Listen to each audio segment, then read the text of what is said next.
welcome back to Beyond the Veil Tarot and Astrology. My name is Candice Marie. Thanks for joining me. I'll be your astrologer today. Happy Tuesday, everybody. I hope your guys' week is off to a great start. Today we're going to be taking a look at this incoming Mercury retrograde in the sign of Aries. If you guys like my content, you want to see more of it, make sure you click the bell button below, subscribe to the channel. That way you're alerted as to when we have new content coming out on what's going on in the cosmos, man. There's some crazy stuff in this next month. Coming into spring 2024 eclipse season, this Mercury retrograde is a bit colorful. Don't forget to like, comment, share, and subscribe. Sharing is caring. Give me a thumbs up and drop me a note below and let me know how this is playing out in your own natal chart, what you're anticipating, and if you happen to have a natal Mercury in Aries. All right, guys. Well, let's start with the dates first. I'll give you guys all the info. I'll make sure I plug that also in the description. We will be seeing this Mercury retrograde take place from April 1st through the 25th, 2024. That means for about a little more than 3 weeks, we're going to see Mercury retrograding through the skies in this particular sign.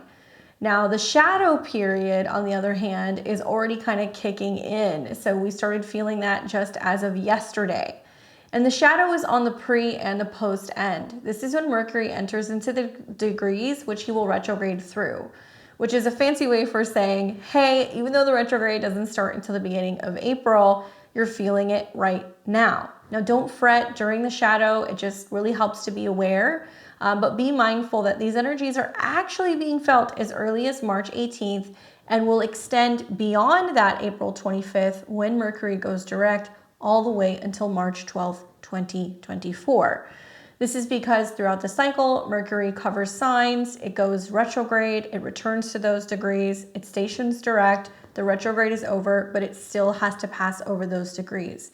So there is a process to a retrograde, right? There is the moving forward, the retrograde, the return, the awareness, and then we're kind of like reorganizing or reassessing something. I think I said in my previous video that this is one of those retrogrades that I actually don't recommend getting everything done prior to the retrograde beginning. I really want you guys to roll with the punches. I want you guys to give yourself really until the end of April to work with this energy. Do not rush the process, and I will explain why. Now, this will be taking place in Aries. So if you have any personal placement, sun, moon, rising, or personal planet in Aries between 15 and 27 degrees, you're going to be feeling this strongly because Mercury will be retrograding through these degrees. Equally, if you're ruled by Mercury, so rising signs like Gemini or Virgo, you'll be feeling this also because Mercury rules your chart. So be mindful during this Mercury retrograde period if that's going to be kind of lighting up any of those particular placements. Now, Mercury retrograde in general, right? We've got usually about 3 of them a year. This is a planet that retrogrades pretty frequently, so we're kind of used to it. I always see people in like pop astrology freak out about Mercury retrogrades. Generally, I kind of treat a Mercury retrograde like cleaning out the fridge, right? Every so often, we have to look at all the expiration dates on our condiments. We have to kind of clean out our vegetable drawer. We pull everything out, wipe it down, reorganize it, and then it's like a little bit better functioning, right? It looks better. It generally smells better. And also, once we have that sense of organization and being able to kind of see things clearly, we're not like digging through the fridge going, where is this, where is that? Or, you know, I thought we had more of this, and then you find out that you're out of it. So that's kind of how you want to treat a Mercury retrograde. Now, this one's different, kids, okay? Usually I'm not like too big on being like, oh, it's going to be, you know, like horrendous because I mean, you know, astrologers, especially people on TikTok and pop astrologers, they have to find some way to kind of get your guys' attention, freak you out, psych you out about stuff, and tell you that like the world is going, you know, it's going to be the end of the world. Generally, that's not the case. But this one is very, very different. So the reason why I'm encouraging you guys to really watch this video, listen to this video, even if you don't have any personal placements in Aries, it does not matter, okay? So I know I get tons of comments sometimes in the comment section. What if my Mercury is in this sign? Or what if I don't have any Aries in my chart? It does not matter. If you happen to have Aries in your chart within these degrees, it may pack a little bit more of a punch. But I think this is going to impact everybody because we're going to see Mercury start its shadow in conjunction to the North Node. So let's first talk a little bit about what a Mercury retrograde does, right? Because Mercury has connections to things like vehicles, traveling, whether that's booking flights or, reserving Airbnbs or hotels. It's also about business and transactions. So whether this is transacting on like things like Venmo or PayPal or crypto exchanges, Mercury rules that because he's the messenger and he deals with commerce. Mercury also has ties and connections to our mind, how we think, how we communicate, how we write, and the things that we use. So things like iPads, computers, cell phones, emails, this is all Mercury related things. So Mercury is the planet which will be retrograding. And when we see a retrograde, it basically means that that planet is kind of slowing down, it's breaking down, and we will see the planet actually die in the heart of the sun when we see Mercury Cazimi with the sun, and then Mercury is reborn.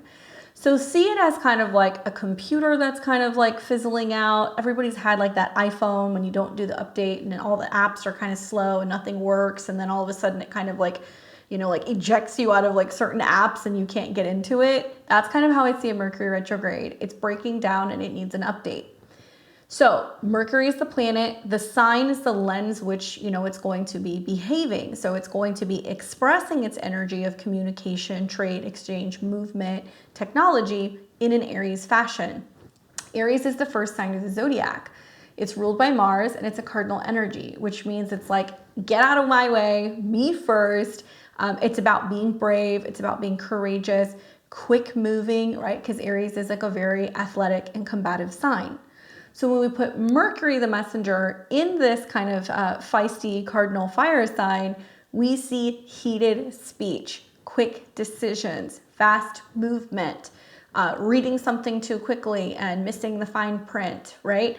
Not kind of getting the context of the conversation or the tone through an email and we get pissed off and then we call somebody, we get angry about it, not realizing that the tone can't be read through the email. So these are some things that you guys just kind of want to think about. Obviously the retrograde will take place in a different part of your chart depending on your ascendant sign. So you're really going to want to know what house is Aries in your chart. By now, you should know we're having a solar eclipse coming there at the beginning of April. We are also going to be seeing this retrograde going through there. And pretty soon also, we will be seeing other planets kind of move through there. Venus will move through there. Mars will move through there soon enough. The sun is there now. So when we think about, cardinal fire energy, for me, this is like striking a match, right? It's the very first sign of the zodiac. And fire always represents life. All of 2024, we're going to see the Mercury retrogrades taking place primarily in fire signs. We'll have another one that's going to be coming through this summer in the month of August that'll start in Virgo and retrograde mostly through Leo. And then we will see later in the fall in November a Mercury retrograde in Sagittarius. So you might want to think about what's happened in previous times when you had retrogrades in the fire signs. But cardinal fire is about action, beginnings, starting things new, fresh starts, life, youth, and determination. Now, Mercury in Aries, like I said, is very quick and it can be assertive communication. Generally, they're very passionate, very direct. So even if you don't have that placement, with Mercury going through this sign, you may notice that there is like a quickening of the mind, right? I wanted to title this video Mind on Fire because that's kind of how I see this, particular retrograde. This can make them impulsive and impatient. So you want to be mindful that we can get a little heated, we can be hotheads, we can, have a tendency to kind of like go off a little bit on people. And we may feel more prone to speaking out of turn or jumping to conclusions. So a way to use this in a positive manner is to really look at our instinctual kind of reactions and ask ourselves, are we kind of speaking out of turn? Is there a way to be more innovative with our thinking? Where can we take some of this frustration and use it as motivation? How can we initiate new projects and be focusing on initiating like new forms of communication? That's really what the retrograde is inviting us to do. So when Mercury turns retrograde, right? Retrograde means to return, review, rework, reimagine, renegotiate. So this is about, I think, introspection, especially on a personal level. I think it's about reevaluation, particularly in the areas of communication or decision-making or our personal growth. So I think that while this transit can lead to some very impulsive behaviors, right, and misunderstandings and delays in communication, we can use some of those situations to kind of say, wow, okay, what have I learned from, the way that I responded to this? Or how can I kind of learn to communicate differently? Or what is my frustration or my anger actually telling me about something that I need to be working on and not be projecting that onto other people? So I think it'll serve as an opportunity for self-reflection and also for growth. Now, the effects of a Mercury retrograde, I think number one is, communication. So miscommunications often are rampant. We see lots of misunderstandings. It's very common during this time, but it's avoidable. What I love about a retrograde is awareness is everything. And awareness is a key word when we talk about Mercury, because if we're alert, if we're aware, if we receive the information, we're on the lookout, we can kind of spot when there could potentially be a problem. So while misunderstandings can happen, it's essential, I think, to be clear and really concise in your communication to avoid conflicts. Now, like sidebar, I'm going to tell you right now, with some of the other aspects going on, some conflicts are going to be unavoidable. But that does not necessarily mean that you don't participate, because conflict can actually be something that can really help us level up in relationships, learn how to be a team player, how to renegotiate, or where to draw a line in the sand. Now, I think of Mercury and Aries as just being very impulsive. It just naturally, right? It's ruled by Mars. And, because Aries is known for its impulsive, kind of quick moving nature, this is likely going to be amplified during the Mercury retrograde. So it's important to really think before you act when it comes to making decisions, because some of us might be making impulsive decisions. We might be, being very rash in, thinking just what I need in this moment. We want immediate gratification, and we may realize that it's actually not serving us kind of thinking or behaving that way. And that if we're pressing someone or something to do something too quickly, it can break down, right? Or if we are kind of throwing a tantrum or acting out or being demanding, those are some of the themes that kind of sometimes come up with Aries. It can have a tendency actually to drive other people away from, communication and negotiation. And it has the tendency, especially in Aries, to make us feel alienated. So I think that that's something else that I would just kind of, some food for thought. I think the kind of keyword to a retrograde is reevaluation. So this is a time for reflection and reevaluating your goals, your plans, personal growth, and really taking the time to review your actions and making the necessary adjustments. You guys know me, I'm like the Astro Queen. Like, I'm gonna see stuff, weeks or months in advance and kind of tell you guys what's going on. And usually I do that because it pays to be prepared. So that way when you're in those moments, you can be like, nope, I'm not doing this, I'm not doing that. This is one of those rare scenarios where I'm going to tell you guys there's not really a lot you can do to prepare for this, because to some extent, some of the things that are coming, both because Mercury will be making contact with the North Node, which is challenging. It is meant to challenge us. It's meant to kind of get us outside of our comfort zone. In some ways, it's hard to predict because it represents something that is kind of futuristic or unreal. And then also because this is going to be happening simultaneously within days of, an eclipse, it's just very obvious to me that there are some things that we don't know yet. There's information that has not, basically been declassified, or there is information that's being concealed. There are things that in our personal lives we don't know yet. There are things about ourselves we haven't realized yet. So this isn't really something that benefits us, like running around like with chickens with their heads cut off, being like, what are we going to do? Like, we have to get everything ready. I think that this is a time to really just kind of chill, just to kind of sit and wait and be like, okay, grab the popcorn, let's wait for the fireworks. And we'll see what plays out during that eclipse around the 8th of April, and we'll go from there. I do think that, it is very, very, very important to keep an open mind with any Mercury retrograde, but especially with Aries, because I think that this is giving us the capabilities and the energy to quite literally rework something on a personal level that is outside of other people. So even though Aries may be in your 7th house or your 10th house or your 5th house, Aries is the self. Okay, and the retrograde is actually going to be taking place over the degrees of the eclipse. So I think a lot of it's going to be about the relationship to ourselves. So obviously one of the goals of a Mercury retrograde in Aries is going to be about personal growth. And I think this transit offers the opportunity for personal growth and self-improvement. I think all of us could benefit from that one way or another. Nobody's perfect, right? And I think that maybe approaching this with a sense of being like, yeah, I'm open to becoming a better person, or I'm open to learning more, or, you know, especially education, learning is going to be a big theme because of the degrees that it's going to go through.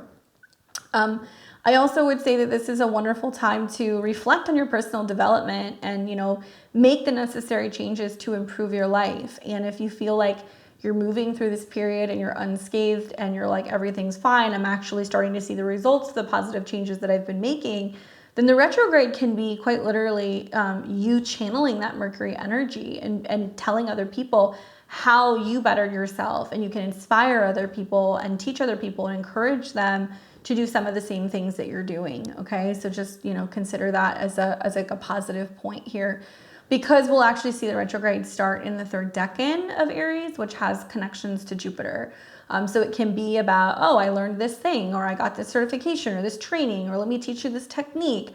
Wonderful for coaches, wonderful for healers, especially people who are doing like a lot of like, like life coaching, health coaching, business coaching, therapists, counselors, people like that. I think they're going to be teaching a lot of tips and techniques, especially on social media, about self-awareness and communication, and like how to be okay taking space from people and really, you know, kind of reevaluating what your own needs are before you meet others. And then finally, retrogrades bring delays, guys. That's just the way that it goes. I would say expect delays in communication, in travel, and in decision making. Be patient and allow extra time for important tasks. Now, Aries represents the self, but it's also the face, or it can be the mind. So it might mean that you're taking a little bit longer to, put your makeup on. You're taking a little bit longer to make a decision about something. You decide to sleep on it instead of making like an impulsive decision. Maybe you're taking longer to develop a morning routine, right? It could be something as simple like that, but it should be pretty personal. It's about your personal role in that situation. Obvious kind of rules of retrogrades are, back up your computer if you've got some important stuff on it, or if you, run a significant business or like a financial thing, through your home computer or laptop. Check in on any purchases that you make and make sure, especially if they're electronics, that you get a warranty. I would really recommend not purchasing new electronics if you can help it during a retrograde. Not signing leases, buying cars, more things that are electrical. That's kind of how I see it. But I know that life happens, right? Mercury retrogrades for a little over 3 weeks, 3 times a year. So we can't just put our life on hold. But this retrograde, because of some of the other aspects, makes me feel like we're so prone to making mistakes. We're prone to not taking the opportunity to ask questions, to read the fine print. We're rushing through things very quickly, and whether that's rushing in a car and then, we kind of have a fender bender, or we're rushing through an email and we just sign it off and then realize the repercussions of, the fine print at a later date. I think we're much more likely to make mistakes during this retrograde. So that's why I'm saying take your time. Show up, especially for air travel. I think we're going to see lots of problems with airplanes. I don't like saying this, but you guys know I'm always going to tell you the truth with how I see the astrology. Makes me very nervous about air travel during this particular period, because retrogrades represent a breakdown, okay? So we'll see breakdowns, and because it's in Aries, so it's about individuals' responsibilities when it comes to 3rd decan of Aries, laws, legality, overlooking things that deal with pilots, that deal with aviation, but also legal contracts, legal matters, legal loopholes. So we'll get to that list in a second. Show up early for your flight, right? Don't be rushing. Make sure you set an alarm. And if you can help it, if you want to, reschedule things a little bit and do it in the pre-shadow, great. That's what I'm doing. It's already happening for me. This retrograde's going through, some really prominent parts of my chart. And I knew it was with the North Node. So I'm like, all right, if I know I got to do it, then I got to do my planning during the pre-shadow, because I don't want to be doing it during the retrograde, and I don't want to be doing it during the eclipses. Anyway, so you got to roll with the punches, right? That's the best thing that I can tell you guys. Mercury can also be about documents. So it might be documents revolving around driving or traveling or IDs, things like that might be really important as well. Now, to prepare for a Mercury retrograde, the best thing I can recommend, especially during this retrograde, is just be patient, okay? Because patience is going to be in short supply when we've got all these planets surging through the sign of Aries, when we want to be pedal to the metal, getting there very quickly, getting impatient, you know, kind of getting into it with people. Understand that people are not going to be patient. People are not going to be pleasant. Be kind to them anyway. Don't perpetuate that wave of like agitation and conflict with other people. Try to remain calm and also take extra time for important tasks. As much as you can possibly be clear, concise in your communication to avoid conflicts. Some people, even in spite of that, will not listen. They will not hear what you have to say. They will argue with you and tell you that the sky is green, to which I would say, you're right, have a good day. Not worth a toe-to-toe with some people, trust me. It's also important to reflect, okay? So take time to turn inward. And whether that means you're going for a walk after work every day, maybe you decide that you're gonna, you know, kind of reboot your, you know, meditation practice. Maybe you're taking a few minutes in the morning to journal. Whatever you're doing, find a way to reflect on your personal growth and make changes that you can to improve yourself personally. And also avoid any impulsive decisions or actions. Just trust me on this, because they will have consequences. Now, this is something that I saved. I think I've probably told you guys a million times at this point. So I have my natal moon in Aries. I've had the North Node going over it recently. I've had Chiron going over it recently. I have an eclipse and the Cazimi on it that's coming pretty soon.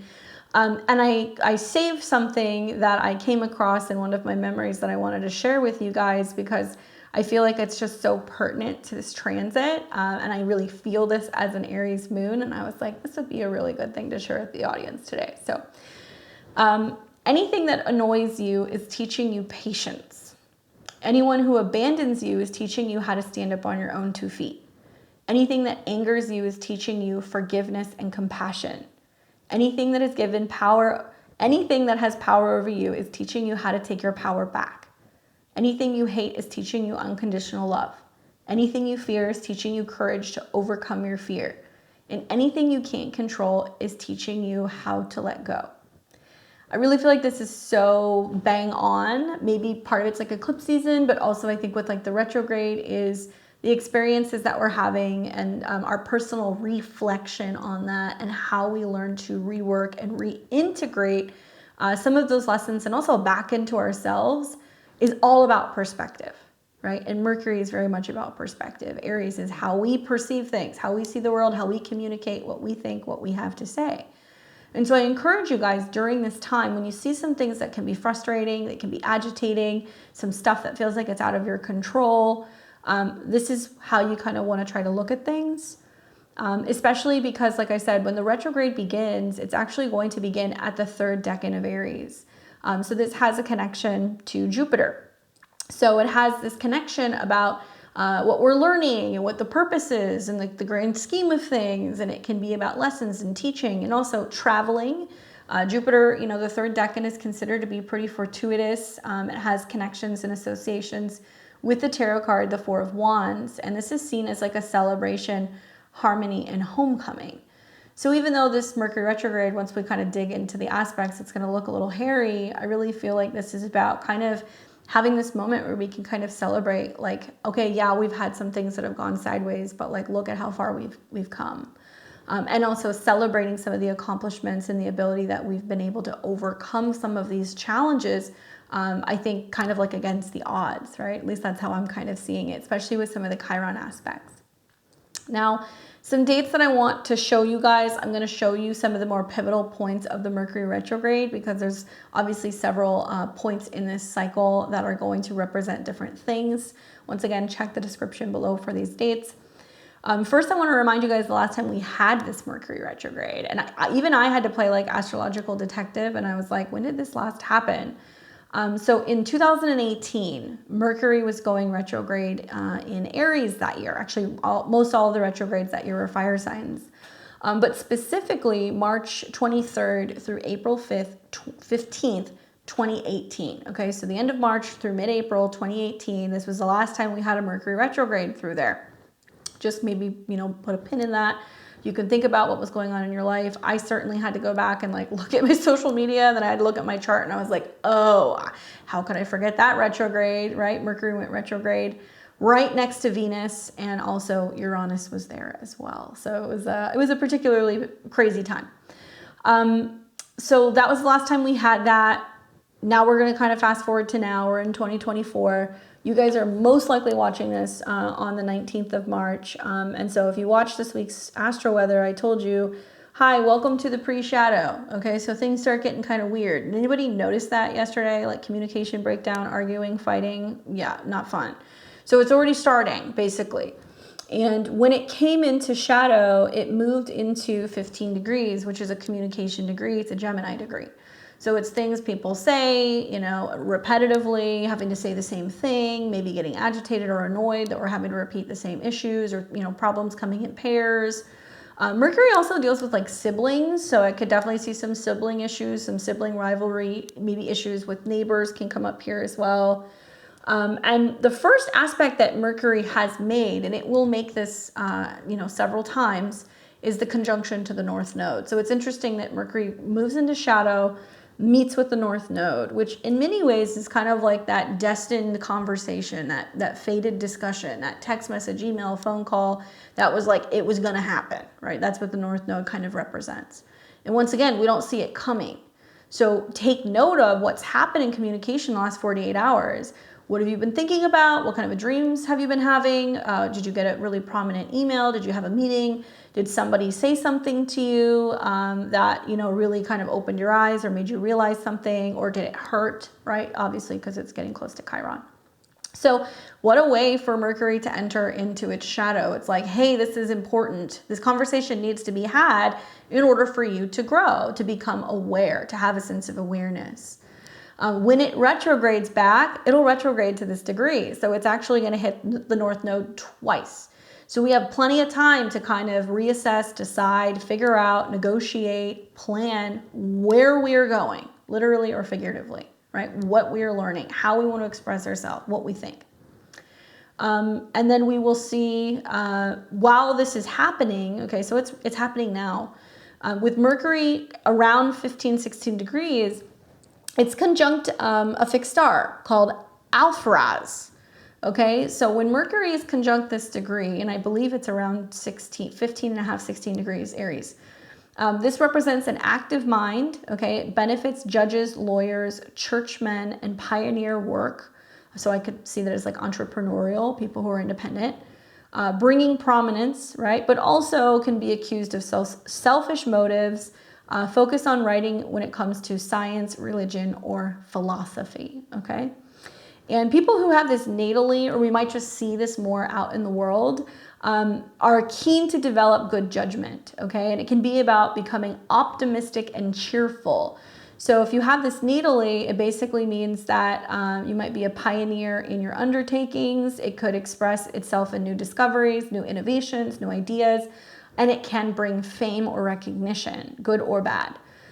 There can be a tendency, because Aries is self-serving, for there to be this like self-seeking or even abrasive kind of communication style. We could see that there can be a tendency to, like keep your own counsel, keep quiet, don't share information with other people. Most likely not because they're keeping secrets, but they're wanting to conceal a temper. And so, there's a tendency to kind of keep your emotions bottled up with this placement, and then it just goes kaboom. So then it explodes kind of like this volcanic, like Mars energy. So with that being said, I would say, take a look what's happened the last couple days. Have you felt like there has been something that's been gnawing away at you? And then did you finally just kind of like snap at somebody? Because it can happen throughout the whole transit, but especially here. And if Mercury can represent like our hands, our fingers, our mental, capabilities, if it represents in Aries, our thought process, communication, heat, excess heat, all of that stuff, keeping these thoughts and emotions and things bottled up is like actually it's not good for our health, right? We're going to see that that's actually causing, some type of inflammation, or it's making us more prone to kind of having pain, because Chiron can be literally about pain, cuts, bruises, whatever. And Chiron does bring this need to kind of like deal with a wound, but you have to like literally kind of like express the wound and kind of bring it out into the open. So with Mercury coming into this conjunction in the shadow is, you know, I think really asking us like, what have we been afraid to talk about? What's been hurting that we're not talking about, that's causing us pain? And now we have to kind of come out with it and kind of talk about it. We have to finally kind of express that wound, right? I don't know if you guys have been feeling that, but it's been quite literal. You know, I've had this on my moon. I think I've told you guys, and it's been very much connected to migraines. And at first I was like, oh, it's inflammation and changing diet and other things. And then I was like, maybe it's this or maybe it's that. And I've been tweaking all kinds of things. And then I realized, no, it's actually like communication stuff. It's stuff where it's like I'm saying the same thing over and over and over, and people aren't hearing me, or, you know, relationships aren't hearing me. And then it'll materialize as like a meltdown. So it's quite literal. I can definitely tell you guys that. I would not recommend 0 out of 10 stars. But in that, I think it gives us the opportunity to be like, okay, I don't want to keep repeating this pattern or this cycle. So it's like, I'm not having these conversations anymore. So it's about reworking the communication and then realizing that maybe it's about being like, okay, do I say something or do I not say something? And that has connections, I think, very much to this particular star. Whether or not that's healthy, we're going to find out. All right, so then we're going to move to the 20th of the month. And this is when Mercury is going to make its conjunction exactly to Chiron, okay? So in a way, we're already feeling it. Once Mercury comes into conjunction with the North Node, which we've been experiencing since Sunday, it's like North Node, Chiron, you know, a couple days in a row. So it'll linger for a little bit. It might hit you a little bit before, a little bit after. You guys have a couple days on each side. Now, Mercury conjunct Chiron at an 18. A little tricky because this is a Virgo degree. So this is going to be about jobs, job numbers, whether individuals are feeling like they're getting jobs. I've seen so many videos of people posting stuff in like the United States and Canada and like other countries being like, look at all these people lining up trying to get a job. People aren't being able to get jobs, or they're struggling to make ends meet with the jobs they do have. I wonder if the Mercury conjunct Chiron with this retrograde is going to be more people having meltdowns, being like, I have 2, 3, 4, 5 jobs and I can't pay my bills, right? Aries is the head and the face. So I think you're going to see a lot more people who are expressing their pain and talking about, you know, this is how I'm struggling and this is what I'm going through and this is what I don't have and I'm angry and I'm frustrated. And it's like super heartbreaking, especially to see younger people who are going through this. You know, I personally could not imagine being 40, 50, 60 years old, seeing younger people go through that. I personally would feel super responsible. It's hard. You know, I have, you know, clients that are younger. I've got, you know, siblings that are up to 10 years younger than me and stuff. And I think about, you know, I worry for their future, whether or not they're going to be able to be self-sufficient and self-sustainable and be able to, you know, like have a life that feels like is worth living. And so it's hard because I think that there's going to be, on one hand, seeing this influx and all of these videos kind of coming out on social media with this conjunction, but at the same time, through the retrograde, the magic is this awareness of people being like, we are all dealing with the same thing. We are all feeling the same thing. We all need to kind of come together, or we all need to be talking about solutions or healing this, or we all need to be cutting each other and ourselves a little bit of slack, right? But still, it hurts to express this stuff. It's scary to talk about these vulnerabilities. It's also scary to kind of put all of that stuff out there. And I think for a lot of people, it can leave them feeling very lonely, very isolated, and very much on their own. Now, for the time being, Mars, which is the dispositor of this retrograde, is in Aquarius. So it's actually got a little bit more momentum at the end of March, where it's like there can be movements and social movements and people banding together and working together because they're hearing these personal individual stories of people speaking out. So it can be wonderful for like group campaigns and other people kind of helping each other and like crowdfunding. Like it can be great for that. But this is the day that I would watch, not just because of the conjunction, but Mercury will return back to this. So like I said, retrogrades work in a phase where pre-shadow shift hits the fan, then the retrograde hits, and then we find out that we're returning back to that conversation, that problem, that discussion, that situation, and we're seeing if we can heal it, if we can mend it. So some of you guys might feel like you're having deja vu because you'll be like, didn't we just have this conversation like a couple days ago or a couple hours ago? Like, why is it happening again? and you're still rehashing that wound.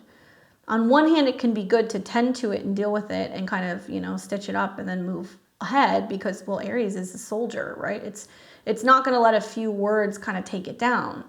But if there is this regular repetition of beating yourself up, talking badly to yourself, not kind of, you know, being your own hype man, or enduring harsh criticism, enduring, you know, negative comments and, you know, people who can be very hurtful with their words, well, that can kind of start to wear on somebody, right? And it can really kind of start to break something down, and then also create this belief that you aren't good enough, or you're not healthy, or you're not capable. And then we start to see physical manifestations of that, right? If that's what the mind is thinking that's going on. So this is where you start to kind of see that stuff come up. Watch your words, right? Words have repercussions. This is not, you know, sticks and stones situation. Words can hurt, but they can also heal. And so I think that with this, I think of Mercury as like the messenger. Like something that kept coming up for me was like that term and that phrase, like, don't shoot the messenger. Don't shoot the messenger in this situation, whether it's just like, you know, somebody who says something to you that triggers you and it needs to be kind of dealt with. And then you realize in that moment, like, okay, this is coming up for a reason. But also it's like not getting mad that this message is going to keep coming up. It's about being like, okay, I'm finally going to kind of deal with the problem head on. That will happen again. So you'll see that take place again somewhere closer to like right around the 15th. All right, so now I'm going to take you guys to April 1st. And I put in my notes, like, no, it's not April Fool's. And I have a feeling this is probably going to materialize as people doing some things for April Fool's, or saying some things, or recording some things, or writing some things that people are going to think is real. And then when they find out that it's not real or that it's fake, they're going to get very pissed off. So be very careful with those April Fool's jokes, guys. Like what you say, like what you write, like what emails you send. Like there can be some stuff that people can be like really, really angry when they find out that you're just pranking them. Like seriously, trust me on this. All right, so this is when the Mercury retrograde begins. So it will be turning retrograde at 27 degrees of Aries. Now, by the time we get into April, when the Mercury retrograde is beginning, now Mars, which is the dispositor, is in Pisces. So you don't have that whole everybody's in this together, team effort, like Mars and Aquarius type of vibe. Now you have Mars in Pisces that's like, maybe I'll come help, maybe I'll hit snooze and I won't show up. And it's also coming into some really harsh aspects where it's going to be conjuncting with Saturn as it's coming into a solar eclipse. Ugh. There's like a lot of like people getting beat down to a point where by the time we get to the beginning of April, some people are going to be like, screw it, I'm throwing in the towel. I don't even see the point anymore. This is just too much for me. Like people are going to feel very defeated. And the key here, I think, is that the eclipse is going to be coming in. It's going to be kind of teaching us like, look, if you're feeling that way, then you need to reach out for help. Then you need to be asking, you know, and like letting go and dropping the ego and being like, yeah, I need to go to the food bank, or yes, I'm willing to accept help from my community or my friends or my church. Okay. Because this is kind of what we're kind of coming up to. People realizing that there cannot be shame or stigma connected to or associated with being like, I need help. That's not a sign of weakness. And I think that's also a huge theme with the eclipse conjunct Chiron. So be mindful that this is the day that the retrograde actually begins. Even though there's probably going to be some turbulence leading up to this date, this is generally when we start to see things kind of go a little haywire. So it looks like that's going to be happening in the PM hours of April 1st. Okay, so that will be the retrograde at 27 degrees. Now we've got a couple days in between before we see more action. This will take us to the 8th. Even though this has nothing to do with Mercury, I'm going to bring it up anyway, but this is when we're going to have that solar eclipse that's going to be in Aries. So the eclipse will actually be at 19 degrees, okay? Chiron's at 19, sun's at 19, moon's at 19, almost to the minute. Wild.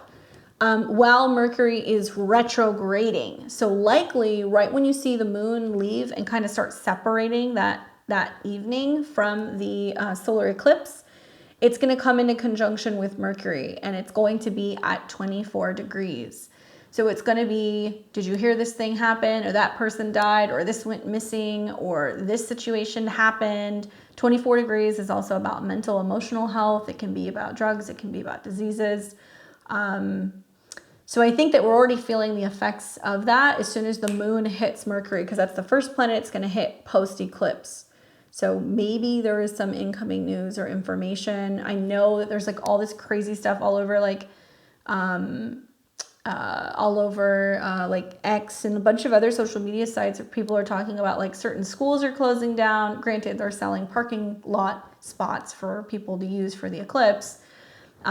They're also talking about how, they're like, oh, stock up on food, stock up on gasoline. Like, I haven't been around forever, but I've been around long enough to know that like I've never seen some of these recommendations for solar eclipses.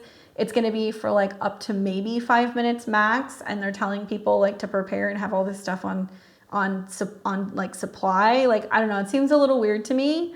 And I could see that with the eclipse and, you know, the conjunction of Mercury retrograde, like, you know, guys, like in traditional astrology and in ancient times, right? It didn't matter the culture or the religion or the language. We all looked at the stars. Everybody looked at the stars. We knew that eclipses were omens. Ancient civilizations knew that these were omens. Particularly solar eclipses, total solar eclipses, were seen as negative omens. Now, whether it's good or bad, I don't know. We had one here in the United States in 2017. It's unusual that years later we're having a very similar eclipse. It's a part of a different Saros cycle, but I think about how this is like people kind of like losing their mind, you know? And also, don't be one of those people who's staring up looking at the eclipse. You shouldn't be doing that anyway. But the sun and the moon represent the eyes, okay? It will literally mess your eyes up if you're trying to look at that wearing a regular pair of like cheap old Amazon sunglasses. I also come from the frame of mind that with an eclipse like this, personally, I won't be looking at it. That's just me. I won't be underneath it. And I'm directly in the path of totality where I live in Texas, because I know that it's not necessarily a positive energy. Now, granted, the sun is going to come in, the light's going to come in, and it's going to wash out all of the darkness, but we're going to have minutes of darkness in some places. So it's got some negative stuff. Could it have effect on your eyes, literally nerve damage with a retrograde happening? Yes. Do I have concerns about large groups of people meeting under these energies with a Mercury retrograde taking place? With the ruler, Mars, being conjunct Saturn? Yes. You won't catch me out in a crowd around some of these eclipses. Hell no. Because you're going to see some really, really Looney Tunes people. Do what you want. Just saying, just putting it out there. I do feel like this could definitely be a time where there could be some unusual things going on with technology. And I personally would not feel comfortable being out there and being a part of those crowds. I don't know. What are your thoughts? So watch for some of that stuff happening during the eclipse. But just a couple days later, on the 11th, this is when we're going to see the Cazimi. Okay, so this is when Mercury retrograde is going to make a superior conjunction to the sun. Now, see Mercury as being like in a chariot, and he's rushing to the king's castle, and he goes, I have this scroll for you. I have this letter or this note for you. And it's at 22 degrees. Okay, so this is a degree that deals with Capricorn. This is about hard work, dedication, old age, you know, having to work through something that is very tiresome and very difficult. Aries, obviously, because it's the god of war, has associations with war, with leaders, with generals. The sun is more leaders. So if we look at Aries and then the sun, I'm like, man, there's going to be some kind of like, oh, you know, there was this attack and, you know, now we're, you know, having to respond to that. I mean, we could see something like that. I also feel like this is a time where, because it's a positive aspect, the Mercury, the Cazimi is positive, that we're having some sense of awareness. So outside of like whatever's going on out in the world, where there is this like bombshell evidence that becomes unveiled probably, I really feel like this is going to be about us personally having this epiphany and being like, wow, it shouldn't be this hard, right? I shouldn't be this hard on myself, or life shouldn't be this hard. Watch for the synchronicities, the messages, the things that come in with the Cazimi. You will see it continue as Mercury retrogrades and reactivates that eclipse point.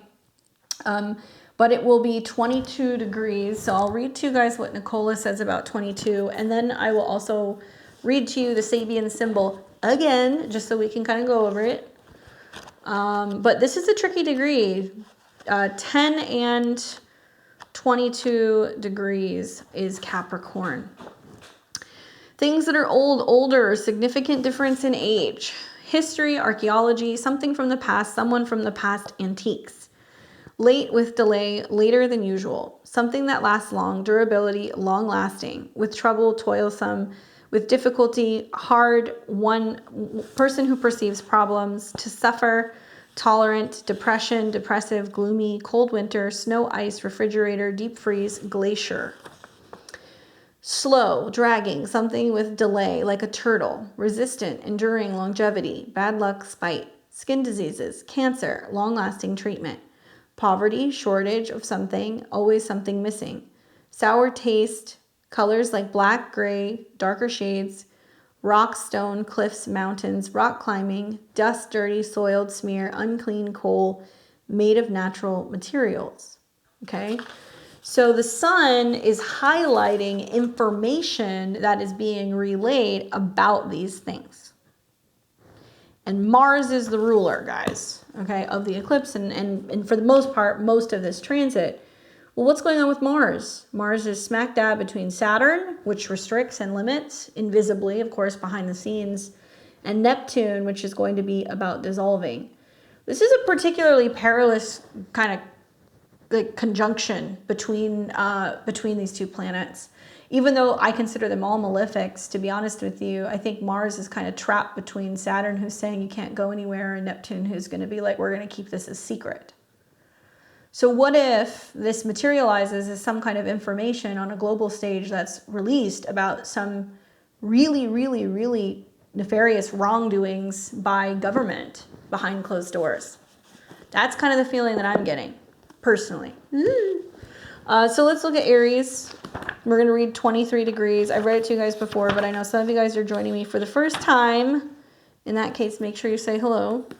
So with Sabian Symbols, 360 symbols for 360 degrees. We round up because it's 22 degrees and change. This might give us a little bit more of like food for thought. Okay, so 23, a woman in pastel colors carrying a heavy but valuable veiled load. The theme is behind the scenes. The symbol speaks to privacy and to the unreliability of superficial appearances. The image of a woman in pastel colors carrying a heavy but valuable veiled load presents the contrast between light and gentle appearance of the woman and the heavy but disguised burden that she carries. The implication here is that the load she carries is an important obligation, and despite the weight of it all, she is committed and not willing to give up or share it. On a practical level, the symbol cautions against judging by appearances. It also applies that the truth of the matter may be hidden or that some important secret is being kept. At its highest, the symbol represents integrity, discreetness, and willingness to accept responsibility without complaint. Watch for hidden agendas or deception.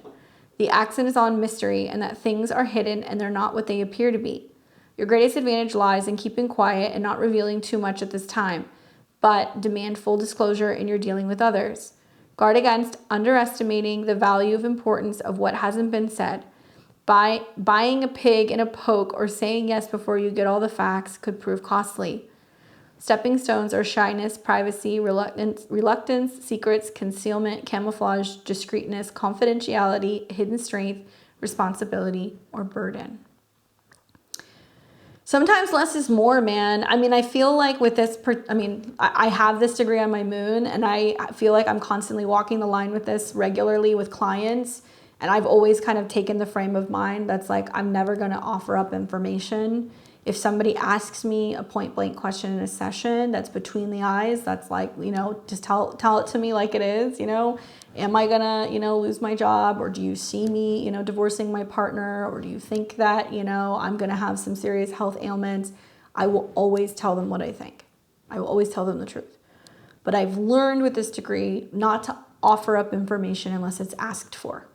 There is a sense of needing to read the room and know when to not say anything, not because you're intentionally concealing it, but just because you know something does not necessarily mean that you should share it, because other people may not be ready for those hard, cold facts, right? They may not be able to handle the truth.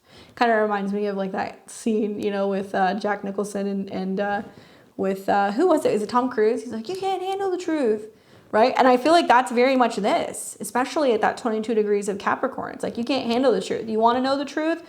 I'm telling you the truth. And then some people are going to be like, nope, I don't see it. No, it's not, that can't be it. So this is really kind of ushering, I think, a turning point collectively for a lot of us, being like, you want to have those conversations? Let's have those conversations. Let's deal with facts. Let's not deal with hidden agendas and misrepresented numbers and things that are being kind of manipulated, and agendas and things that are intentionally meant to kind of stir the pot. Let's come out with the truth. Wild times. So that'll be the halfway point through the retrograde. This is when, at the very least, if you're like, I don't know what the hell is going on, what this is about, wait until the 11th, and then you're going to be like, okay, now I have the information. Now I'm able to kind of assess this and reintegrate so I can make some better decisions. Or maybe you're just kind of keeping zipped until that time period, and then you're going to make your moves. All right, so then on the 15th, we will see Mercury is going to retrograde back to 19 degrees. Okay, so now it's reactivating the April 8th eclipse. And now we've got Chiron at 19 degrees. So it's like, okay, that information came out. What am I doing with it? How am I integrating it? How does it make me feel? Keep in mind, the entire time this is happening, this is in opposition to the South Node. Okay, and this is after this impending lunar eclipse in Libra at the end of March. A lot of people are going to have relationship issues. They're going to have spats. They're going to break up, separate, fight.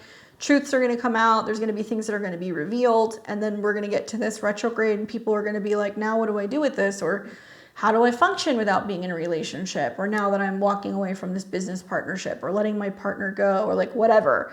And that kind of readjustment, that's like, oh, getting into my own routine, living on my own, doing my own work, or working independently without an employer. So much of this, I think, not just the reactivation of the eclipse, but 19, relationship, right? Balance with oneself. And I think a lot of people are going to be angry and agitated and frustrated in certain relationship dynamics if they're feeling like staying in that is actually not being a good, not being in alignment with yourself. I'm sure you guys understand what I'm saying. We've all been in that situation where it's just like, probably shouldn't stay in this, because the more that we stay in this, the more that we're doing ourselves a disservice, realizing and recognizing that because of fear of not wanting to be alone, or complacency, or indecisiveness, or insecurities, we will stay. But we're going to realize that either not speaking out, or not making those connections, or having those realizations, it's actually doing us some kind of harm. So you'll actually see on the 15th some kind of reemergence of, the eclipse that took place on the 8th, and also Mercury's kind of backtracking, going back and forth over conversations, documents, or situations that are reminiscent of the past. But we have to go back, sort out the past in order to move forward, to move into the future. So then we've got on the 18th, we've got Mercury will conjunct Venus. Okay, so Mercury is still retrograde. This is like, this makes me kind of squirm a little bit. For a number of reasons. It's funny because I feel like, and maybe this is just how retrogrades work. I mean, I think I hear a lot of astrologers that are like, Mercury retrograde, don't text your ex. Like, okay, whatever. But especially this retrograde, with Mercury retrograding in the sign of Aries, which means we are reassessing who we are. Now, the positive with Mercury retrograde conjunct Venus, it could mean we're realizing, I love myself, right? I am complete without another person. I don't need a relationship, or I don't need validation, or I don't need to kind of fit this mold that isn't necessarily like ideal. Like, I'm not perfect, but like loving yourself for who you are and in the skin that you're in. That could be a positive manifestation of Mercury retrograde conjunct Venus. The negative one that I can think of is it's at 17, which is about, childhood. It's about children. It's about romantic partners. It's about lovers. Of course, we're going to see, everybody knows that person, whether it's you, or it's one of your friends, or it's just somebody that you meet kind of in the dating world, that you can just kind of tell that you're like, ooh, you're just kind of bouncing from one relationship to the next, like not really kind of solving or dealing with that core wound, right? You just keep manifesting the same relationship with different people. This could be a situation where you've got people who are leaving relationships. They're incredibly vulnerable right now in the retrograde and the eclipse, and they're like trying to figure out who they are and what they want. And if Mercury is the phone, or if it's communication and it's impulsive, impulsively being like, I'm going back to the past. And I'm calling that person who I dated in high school, or that person that I felt like was like the one, right? Venus is not happy in Aries. She's moving through a Mars-based sign. So I could see some people scrambling, being like, I don't want to be alone. Okay, you know what? I'm going back to the past, or I'm going to have a couple drinks and, call my ex. Yes, that could happen. Sure. Yeah, totally. That's very possible. For others, it's going to be, reworking something about figuring out, what they love and what they're going to do for fun, or if they're going to try to be self-employed, or if they're going to be, reworking the way that they look at, documents when it comes to their life, reorganizing a file cabinet, and that's some way of getting themselves in order and feeling better about themselves and feeling more productive. If they're getting back into the gym, right, that could be a form of self-love, especially Aries is very kind of athletic. But this could also mean that there is some kind of change that we're making with our appearance, with our face, with our hair, with our bodies, with our style, that kind of stuff because of Venus. So this would be the day that like the red alarms would be going off for me. That's like, I don't know if I'd answer that call from the past. So this does, to me, feel like, especially with the connection with Venus in the South Node, in its fall conjunct Mercury. Mercury and Venus together is kind of like Venus in Virgo, It's like trying to kind of take that mental side of relationships and the emotional side, and they just don't always click because the heart wants what the heart wants. Sometimes it's completely irrational. So when you bring these two together, there can be a sense of like trying to like overly intellectualize relationships, and they just, we're kind of moving things around and it doesn't make sense, or it doesn't feel satisfied. I think so much of like the Jupiter-Uranus conjunction in Taurus is about people just like wanting to feel connected. Not always in communication, but physically connected. People just being like, I just need a hug, or I just need a soft, touch, or an embrace, or I just need to feel closeness. I need to feel secure. And so I think a lot of this retrograde and the eclipses and everything in Aries is people realizing that they kind of need to, do they need to put their armor down? Are we doing ourselves a disservice by being too unapproachable, too confrontational, too divided? Maybe.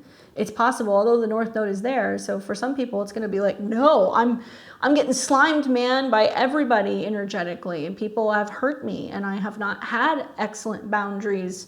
To which I would say, yeah, we're going to see very clearly where we're faring physically or emotionally. However we're doing during this eclipse retrograde period is going to be a direct reflection of Mars in Pisces, conjunct Saturn and conjunct Neptune. Everybody's got to have their guard up big time energetically. Even if you're doing fine. If you're doing fine, God bless you, like more power to you, because that's a really good thing to be feeling like you're not getting rocked by things right now. That means that clearly you're doing something right. Go and help other people, hold space for other people, because other people are not going to do well with this retrograde. We are going to see people who are willing to hurt themselves. And I don't like saying that, but that is kind of part of the territory, I believe, with Mars and Pisces or Mars-Neptune aspects. We also see this with Sun contacts with Chiron. We also see this with Mercury conjunct Chiron. People being like, this is too much, I can't do this anymore. And I feel like April just feels like this is that other shoe that's going to drop. Recently I was on Instagram, and I think I was watching Cam White's video, and he was kind of saying like, what the hell's going on? Like every 4 years there's been something. Like 4 years ago we had COVID. 4 years before that we had, the 2018 kind of collapse. And then the 4 years before that we had something else that was going on. And he's just like, yeah, something about 2024 kind of feels like the other shoe is going to drop.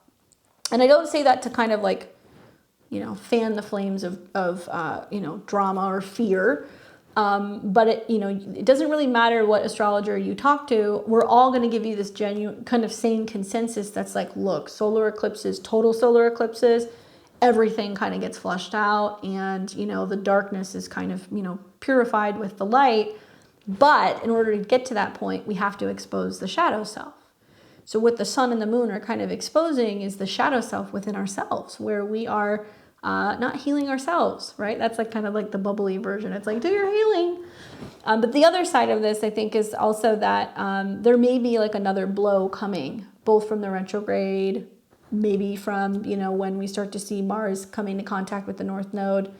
And whether that's us hearing that there's another global war, or there is some kind of, you know, attack, or there is something that happens that's very Mars Aries like. You're going to hear a lot of people, they're going to be like, just tired, you know, and people are becoming desensitized to some of the things that are happening, which I think is also very Mars Neptune. It's just like, I just want to be numb. I just want to drink, drugs, sleep. I don't want to feel it.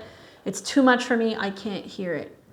And I think that's one thing that may kind of materialize with some of these aspects. Is just people are just like no longer fazed by it anymore. Like it's just normal. When we get to that point, we're not like in the body. Such a wonderful thing you guys can be doing during this kind of Aries and Taurus season is be trying to practice ways to get back into the body. Mercury can be about breath, right? So breath work exercises, stretching and yoga can be really helpful in kind of balancing the breath.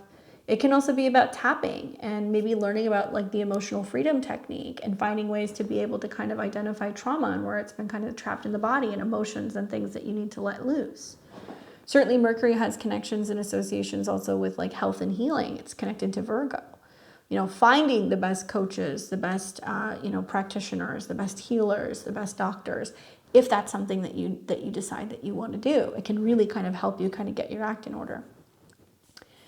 Now, finally, the last aspect that I have here is when Mercury returns back to 15 degrees. So then we're going to see Mercury will go direct on the 25th. And here Mercury is back in conjunction to 15 degrees. So I want you to think about what's been happening literally the last couple of days, because Mercury's been there. Then I want you to pay attention to what's going on when Mercury returns to this point around the 25th. When it returns and it goes direct, it basically means A, Mercury retrograde's over. B, it also means that now we've been able to kind of go through that sense of reassessment, reworking. What are we thinking? What do we want? How do we want to act? Where did we act impulsively and kind of lash out and hurt somebody's feelings, or, you know, maybe burn a bridge? Certainly Mars involved in this can be saying like, we're not aware, but we're actually burning bridges. We're severing connection. But not just that. Mercury is about communication. It's about words. And where words actually have a huge impact on all of us energetically, vibrationally in the collective. Where we, through anger, hate, hostility, revenge, whatever, we're actually completely cutting and severing that connection that we have to source. Because I feel like everything is derivative of either love or fear. When you think about it, right? All the negative energy still kind of boil down to fear. Oh, they're acting angry, they're this, they're that. Why? They're afraid. They're insecure. Why? They're afraid. Everything will kind of lead to that root cause. And so when we're in that vibration, we're severing that direct connection that we have from source and from spirit, right? So when we see anger, violence, hostility, all of these things, it's trying to keep us away from source, Pisces. Now, it'll go direct, but once again, as a reminder, we will see Mercury continue to keep moving through Aries. It'll take a couple days for it to wake up. So it's going to be on the North Node here from the 25th. And then it'll start separating like around the 30th. Okay, so that's a couple days that it's going to be there. It'll come back, right? Then it's going to hit the degree of the eclipse around May 4th. It's going to hit Chiron on May 5th. And then it's not going to leave shadow until about May 13th because it's got to pass 27 degrees. Now, something I wanted to kind of touch on really quick also before I finish up is that, like I said, while Mercury is going through its retrograde, Mars is the dispositor, and Mars is in no man's land. It's in Pisces. And when Mars is in between Saturn, which creates that boundary, and Neptune, which is kind of illusions and things that are hidden, I have some thoughts on this. I feel like this is where people are afraid to speak out because they're afraid they're going to get canceled or they're going to become invisible or irrelevant. I think this is where we're starting to see people who are being told, you better stop talking about this or you're going to be arrested. Pisces is prison, right? Things that are hidden, kind of outskirts of society. I think this is where people who are speaking up and they're asking questions about, people who are in charge, because Saturn is here, they're going to be kind of called crazy or be seen as an outcast. I also have concerns for things that are going on where we're going to see people questioning or asking questions, especially independent media is very Mercury and Aries, about what's going on in prisons. I've seen some crazy stuff recently where people are like saying like that prisoners are dying in prison, being returned back to their families, and organs are missing. Yeah, that's very Mars, Saturn, Neptune. And people being like, what's going on here? What's happening? And also hearing about some of these things that have been going on with immigration. That is very Pisces as well, where people are maybe not coming in through the southern border, but we're finding out they're being flown, and that is happening. We are hearing that stuff is happening at night. So all of this stuff is going to start to kind of come up. And a lot of this is going to be things that seem like they come out of the blue. So you may be hit with some news or some information in your own life that you're like, how long has this been going on? I can't believe you didn't tell me this. Or like, how long was this going to be a secret? Or like, how is this concealed? And then you get angry. But it's better to know than to be in the dark. And I think so much about this eclipse is about bringing a little bit of light to dispel the dark. It takes just a little bit. Everybody's been in a dark room, right? Completely pitch black room. You just crack a door and then you can see everything. It's like that light is almost like blinding, or blinds or anything like that. That's kind of how I see the eclipse. And so Mercury is coming in being like, hey, I need to relay this information so we can finally start to kind of bring the light in. All right, so those are the dates. Here are the themes. I will try to keep them concise for you guys because some of them I've already gone over. Like I said, a Mercury Cazimi is baked into this Mercury retrograde and the eclipse. So the fact that we have an eclipse at 19 with Chiron highlighting personal healing, and then the Cazimi is going to come in is so incredibly important. This means something has yet to be revealed. So now is the time to not make any definitive decisions. Just wait. Take time to rethink your action plan, review your own goals and actions. Give yourself the month of April to legitimately decide that you're going to start something fresh, but it's going to require you to come at it from a different way of thinking or some kind of new organizational tactic. Do things differently, be independent, be brave, say yes to things that you typically wouldn't, start new habits and new routines. Give yourself time to acclimate. A retrograde's a perfect time actually to be like, okay, this thing hasn't been working, so I'm going to start a new habit and I'm going to see how it works. And by the time you get out of the shadow, you might find, hey, I actually like the way this is working better, or the way that I've organized this, or this new routine. So contrary to popular belief, no, you can start new things during retrogrades. It's because you're going back and reworking something you've done before.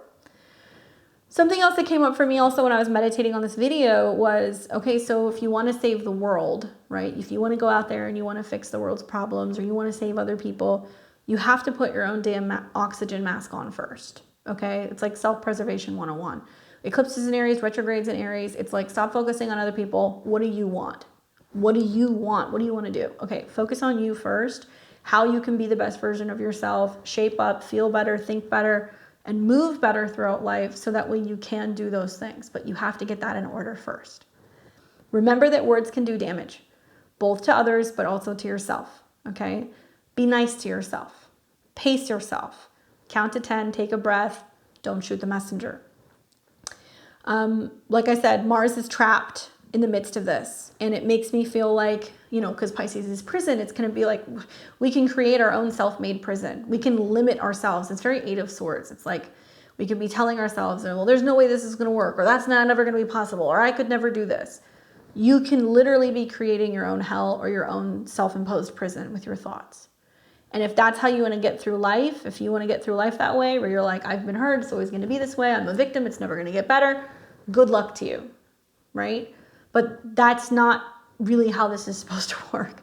A lot of this is about people kind of waking up and realizing like, wow, I play a huge role in this. I have to actually be able to see things differently. I have to be willing to kind of jumpstart myself and get out of these ruts or not be feeling beaten down. We're going to see with Mars and Saturn, factored into the solar eclipse in Aries, there's going to be delays, there's going to be hangups, there's going to be bad news, there's going to be speed bumps. There's no candy coating that. But it can be opportunities that make us realize, hey, we can overcome this. And we're also learning a lot about ourselves and our own personal strengths in the process. Aries season is also going to be, featuring this retrograde. So I think it's bringing up our ability to do things on our own and making us think like, can I do this? Is this possible? And we may realize that there's a lack of trust in our own judgment and challenges in being able to think for ourselves. Okay, I think of like this retrograde as like critical thinking, not just going along with what everybody is saying, right? And also like being okay thinking differently or questioning the narrative or being like something doesn't add up here. And like I for one know for a fact, I am well aware that I definitely stick out like a sore thumb in the astrological community because I will talk about things that other people don't want to talk about, which is fine. That's cool. I'm not that kind of astrologer. But I also recognize that that can also alienate some of my relationships with other people on YouTube, or that can alienate some of my audience. And I've seen that. And like, I have to be okay with that because I know that I'm not always going to be somebody's cup of tea. But I, for one, would like to know that 10, 15, 20 years from now, I look back at the work that I was doing and I look back at what inevitably will happen in the future, what history takes place, and know that I felt like I was on the right side of history, that I spoke up for things that weren't right, that I was the person who was saying, you have to think for yourself, you have to question these things, you have to be willing to ask the hard questions, you have to be willing to do the work. And also like kind of calling a spade, because I don't want to be seen as somebody who is leading other people astray. I would rather be told that I was wrong than be told I didn't do something. And I think a lot of people will really benefit from really thinking about that. Because we all fuck up, we all make mistakes. It's the only way we learn. But we can't go back and change the course of history. We can't go back and say, well, I should have stopped that from happening, or I should have, made a note of this, or talked about this more. Maybe we could have prevented those people from dying or getting hurt, or being led down the wrong path. So I'm personally willing to take that risk. And let's see what else. So then the other thing that came up for me is the combination between the Sun, Aries, and the Cazimi. So in astrology, we can see the Sun is almost seen as like God, right? Because it represents like, everything revolves around the sun. It is like the sun, like the Father, the Son, and the Holy Spirit. If that's something you believe in, that spirit can come in different forms. The sun provides life, okay? So it's seen as God. Aries is the self, and then the Cazimi is awareness. So when we kind of plug all of these together during this eclipse season, I see it as a moment of enlightenment where we are God. We realize we are God. God is within us. It's not that we are all gods and we are bigger than God. No. We are one with God. God is within us. We are one with the divine or with a higher power, right? And we realize with this Cazimi that we hold the power of consciousness within us. So we have that direct connection to a higher power. We have that direction to source, especially because this is happening in that third decan and that connection to Jupiter. And it requires us to have a higher elevation. And whether that is literally climbing, and hiking, if this is about a higher belief, a higher perspective, if we are praying, if we're raising our vibrations in that sense, I think maybe we're going to be able to kind of connect to this realization that we all have these divine messages that we came here to share with other people. We all have our own gifts, our own beliefs, our own lessons, but it all starts, I think, with this initiation. And I think with the North Node being there, it's about learning about the importance of listening to our own voice. I don't think Aries gets enough credit for being intuitive, personally. I think Aries has this really strong impulsive drive, but sometimes it's just because it needs to go somewhere. It just has to kind of, hit the road and get moving. So it instinctually knows what direction it's supposed to be going in. So I think that we're kind of learning, okay, that can actually be a good thing, even though sometimes, we'll be seen as an oddball. We'll be kind of like, maybe separated from the crowd. Maybe we're seen as somebody who's thinking differently, acting differently, speaking differently. But that's not necessarily a bad thing. We're kind of overcoming the fear maybe of being disliked through healing the relationship with ourselves. So yes, this retrograde will come with mental strains, pains, and sometimes we're not going to be able to see our patterns of how we repeat, previous kind of ways of miscommunication, especially if it comes from childhood. As Mercury retrogrades, it'll go back into the second decan, which has associations with Leo. So we're going to be saying, well, have I always done this since I was a kid? You know, what things happened when I was a child that impacted the way that I communicate now and the way that I get angry or I react or I can become, mad or demanding. Maybe we're having to go back and really think about, is that actually what's the case? Is that what's really in my heart? And if not, why am I communicating or behaving this way? We may feel that, maybe it's coming from feeling inferior or, lack of direction, lack of education or experience, especially because of that connection with Jupiter. I do feel like globally, okay, we are going to hear some information revolving around health because the Cazimi will be coming backwards and it'll then hit the eclipse degree at 19 degrees. So we're going to hear more about our relationships to our bodies, our relationship to our health, laws revolving around health-related things being reevaluated or being reviewed. I do think that new news, data, and information will be coming to light, especially things that have been suppressed because Mercury has to go back and get the information. So I think we're going to see some really amazing alternative media, independent, kind of media people going and getting the stories, receiving it, and kind of bringing it forward. And it's things that I think are going to have direct connections and correlations with hospitals, what hospitals were told to do, what they were encouraged to do. I also have major concerns. Okay, this is where I put all my disclaimers because I'm going to tell you guys what I think. I think there's going to be some infiltration in organized religion, and whether that is people who go to temple, people who go to church, people who go to spiritual centers or religious centers, where there is going to be some motives or some agendas to be pressuring some of these people to be influencing their members when it comes to future, right, North Node health crisis. Leave it at that. There's a reason why churches are like tax exempt, you guys. Okay, we're gonna start seeing pressure on some of these organized religions that are coming directly trickling down from government, being like, you need to encourage people to do these things. I would be extremely weary of that personally. I also have concerns that there is going to be major discussions about freedom of speech matters and whether or not if we are really as free as we think that we are, and whether or not there are major violations going on and concerns with issues revolving around freedom of speech. And also it's going to be discussions about people being like, well, I feel like I should just say something because I can, and like where that can also kind of like shoot them in the foot because you're just saying or spewing things that are angry or hateful, and like how that's actually kind of creating some issues revolving around our abilities to really have that sense of freedom of speech and communication and learning, and what we're saying on the internet, what we're reading, what we can post or what we can kind of share in our neighborhoods. Certainly, we're seeing some problems with this, all over the world right now because some people are not able to do that in some parts of the world. I can't talk about Aries without talking about war. And I feel like, like I'm beating a dead horse saying this, but it can bring up more war talk, right? It can.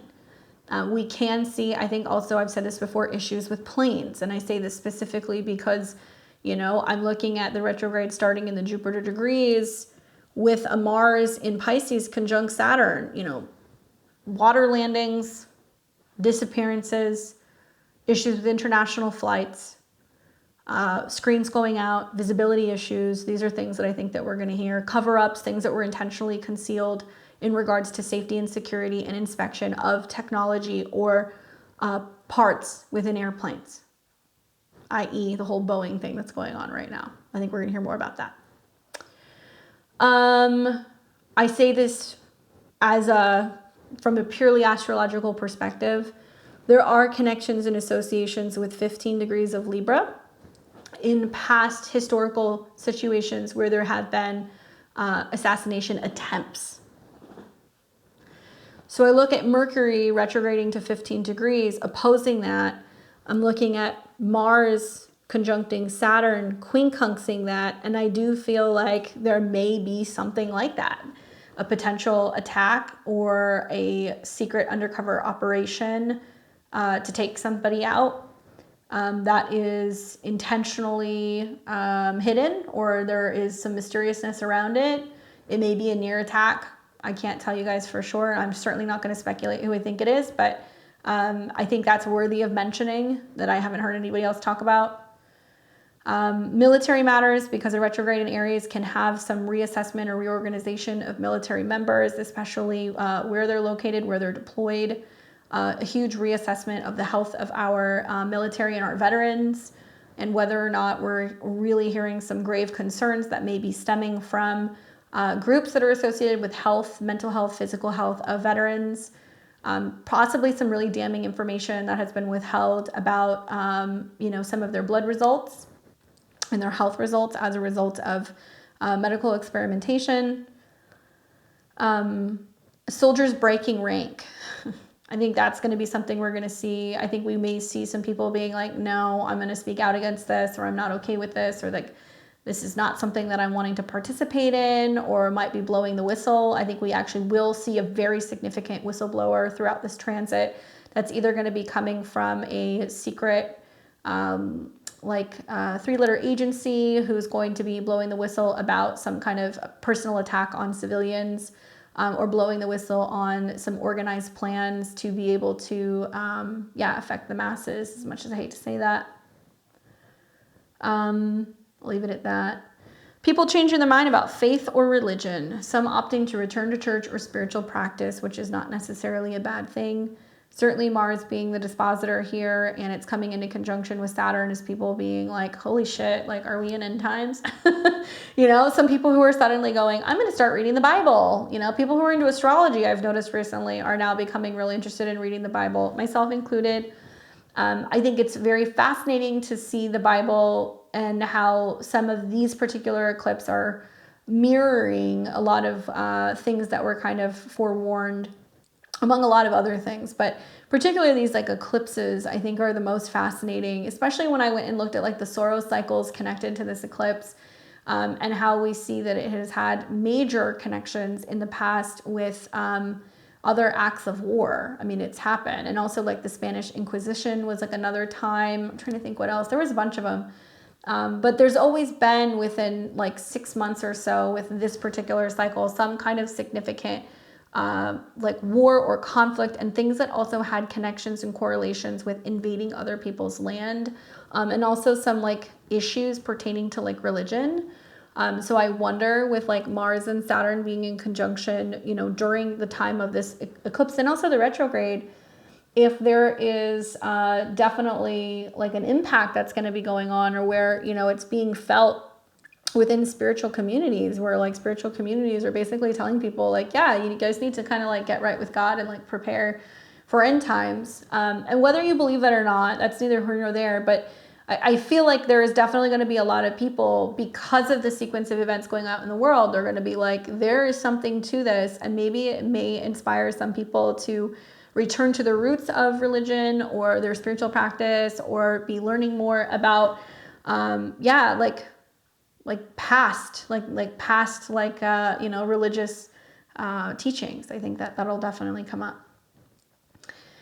And then last but certainly not most least, and once again, a thing that I hope does not happen, I have to keep prefacing this. We all know that like when Mercury goes retrograde and it conjuncts the sun, it's like the mind's on fire, especially in the sign of Aries with an exalted sun. And Chiron is there, so it could represent somebody who acts out, they act crazy, they can get very reactionary, they can be very combative because of a mental health issue, or where they feel like they were excluded, especially because Chiron in Aries can deal with like identity issues, right? So people who feel like, okay, like you don't understand me, or how I identify, or my, culture, my religion, my gender, my pronouns, whatever their thing is, people are very consumed with this stuff because we've got a Mercury retrograde in Aries with Chiron in the North Node. So people saying, you hurt me, so therefore I act, right? So it's feeling entitled to act or communicate or behave a certain way. Because the dispositor is Mars, and we're going to see Mars conjunct Saturn right around the time of the eclipse, and then Saturn and Neptune will kind of sandwich Mars. I have some concerns for some people who can be acting very erratic and kind of crazy, and I hope, obviously, touch wood, but this has me feeling like, yeah, we could see something like another person who would potentially, like attack a church, right? And come into a church, because Pisces, spiritual centers, mosques, temples, things like that, and do something that would then in turn make people feel unsafe, and not make them feel safe, being in places of worship, or, like some kind of potential threat that's called into a hospital. We might hear about something like that. Some crazy person that like walks into a hospital and they're like, I'm going to blow the place up. Obviously, we hope these things don't happen, but I'm putting this out there because it's very obvious to me that some of these things are going to be happening that I think is both, I don't believe things happen because planets are in places. I believe the planets are reflecting primarily what we're feeling here on this planet. But I tell you guys this so you can be aware, okay? I don't ever keep track, but I do know one of the most recent times that I've made comments like this was the days leading up to when we saw the Chiefs have that brawl that happened where people got shot during the Super Bowl, celebration, which is like horrific.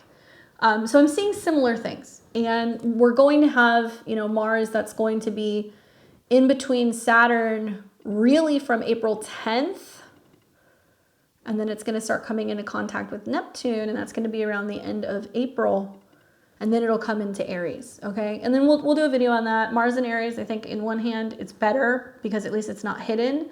But it's going to take some time to also see how Mars kind of plays out dancing with Chiron in the North Node. But that's the whole month of April. The whole month of April, I think people are going to be feeling a little intense. They're going to be feeling a little agitated. It is not worth getting into it with somebody and having road rage because you don't know what people will do with these aspects. It is also equally not worth losing your cool and doing some things because you're stressed out that you ultimately may regret, whether it's actions or things that you're saying. We want to diffuse conflict whenever possible. We also want to be listening to our instincts and very much aware and in tune with, okay, there's some stuff out there that's going on that's quite combative and I'm not partaking in it and I'm not going to add fuel to the fire because people will do some crazy things with this particular retrograde. Now, some remedies that I can give you guys because, well, Aries is a fire sign, okay? And personally, I think we could all use some remedies during this retrograde.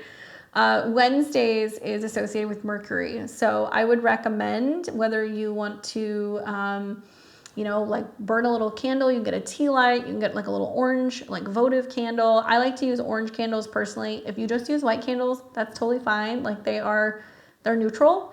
But I like to take like an orange candle or an orange tea light, and an easy way to make those yourself, guys, by the way, is like you can take if you guys have like a flat griddle, you guys know what I'm talking about, that you make like pancakes on, or you can even use like a baking pan.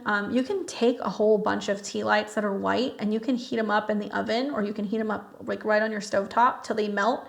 You can drop food coloring into your votive candles or your little tea lights.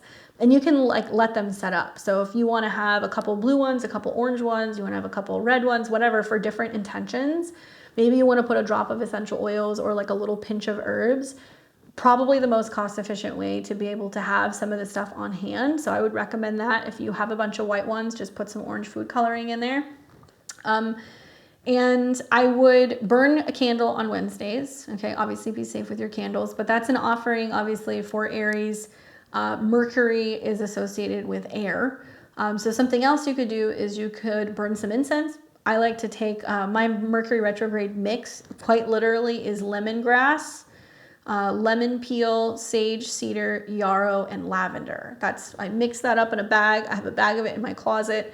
Whenever, stuff's getting a little hectic in the Mercury retrograde department, I'll put a pinch of that into like a tea light, or I'll put a little bit of that like in a burner plate, and I will mix a little self-lighting incense into it, usually some dragon's blood, and just light it. And like that will be an offering for Mercury. So I'll do that on Wednesdays.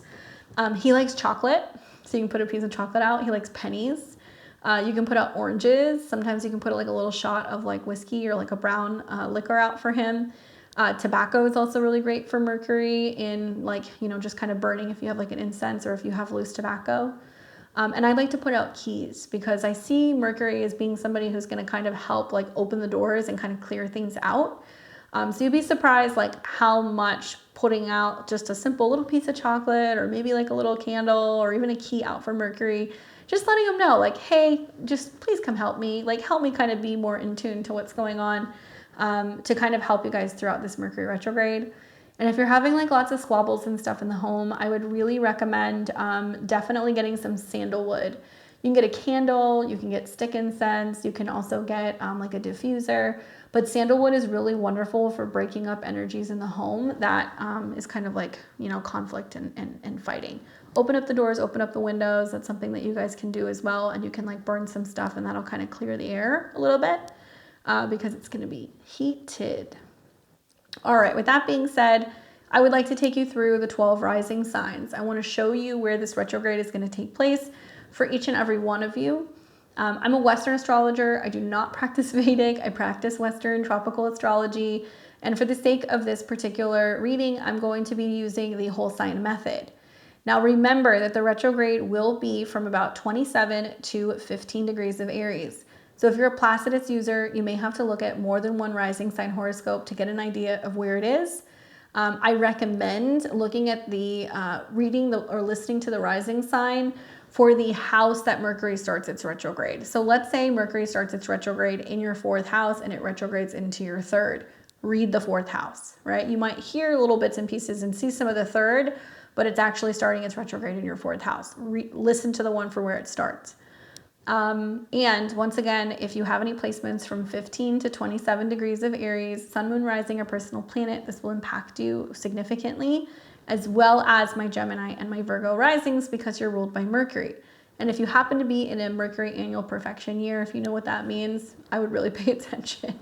Same thing for the solar annual perfection people too as well. I think this is a big one. Okay, so let's make this whole sign for you guys so you can see what I'm looking at. All right, so we will begin first with Aries and Aries rising. What's going on, Aries? I hope you're doing well. Obviously for you Aries, this is going to be taking place in your 1st house. So the Mercury retrograde will be in your sign. Okay, so it is very much impacting you personally. This is the house of self. Okay, so whether it's your body, your appearance, your communication style, how you move around, how you think, right? That's kind of what's being impacted. And this transit may bring challenges to your sense of self and identity, and it's important to take time to reflect on your personal needs, your personal growth, and make changes to improve your life.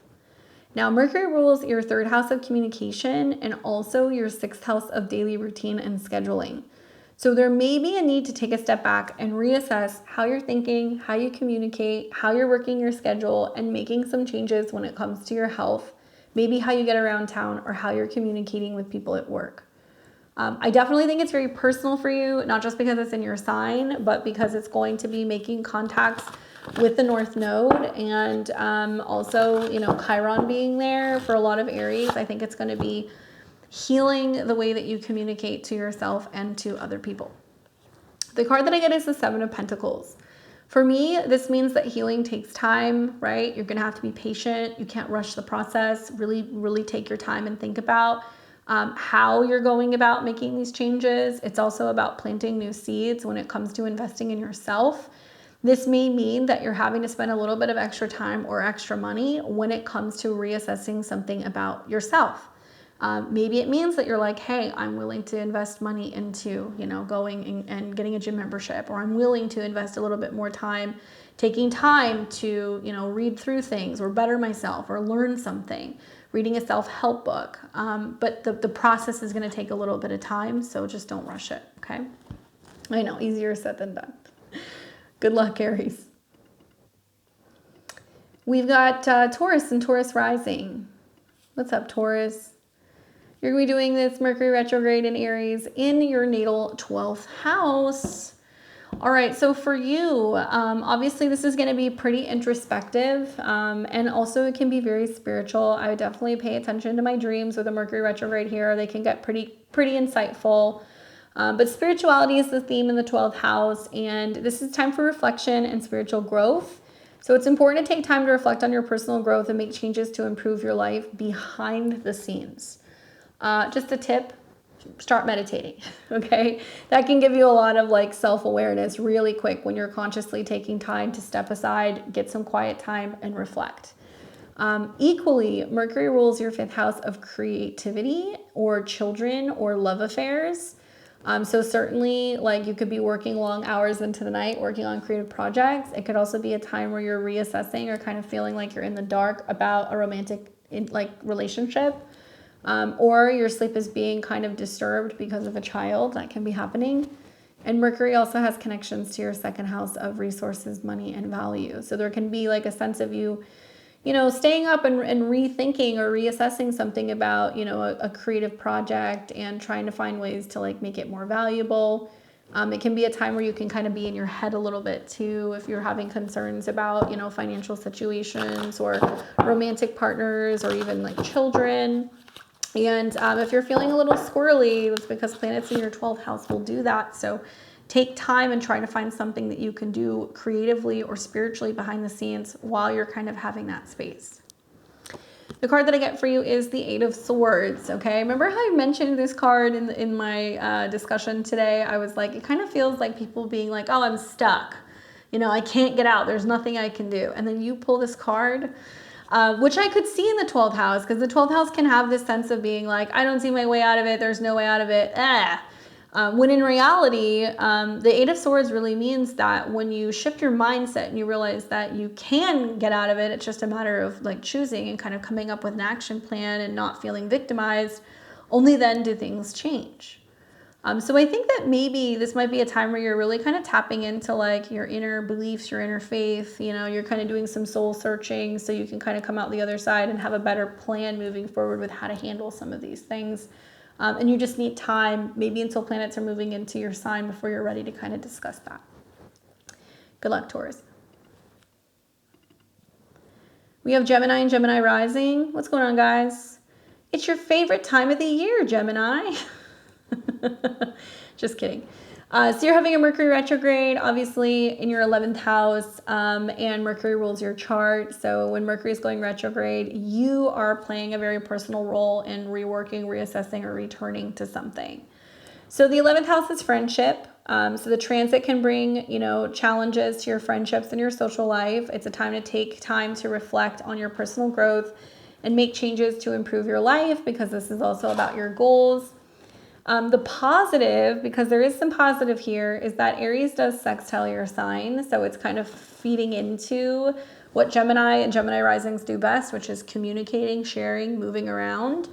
I really feel like this is a time where you're probably going to be reconnecting to either friends or family from the past, because Mercury's connection to your 4th house.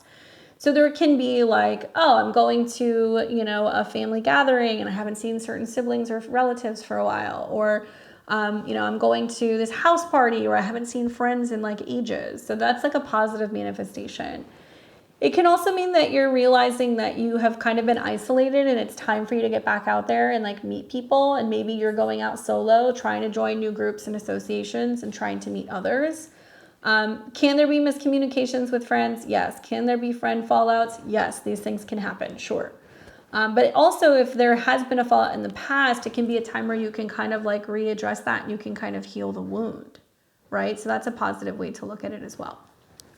All right. And if you're looking to join a group and you can't find one, start one. I know I keep saying this, but that might be a realization that you have. Card that I get for you is the Queen of Coins. So it means that you're going to handle this pretty cool, calm, and collected.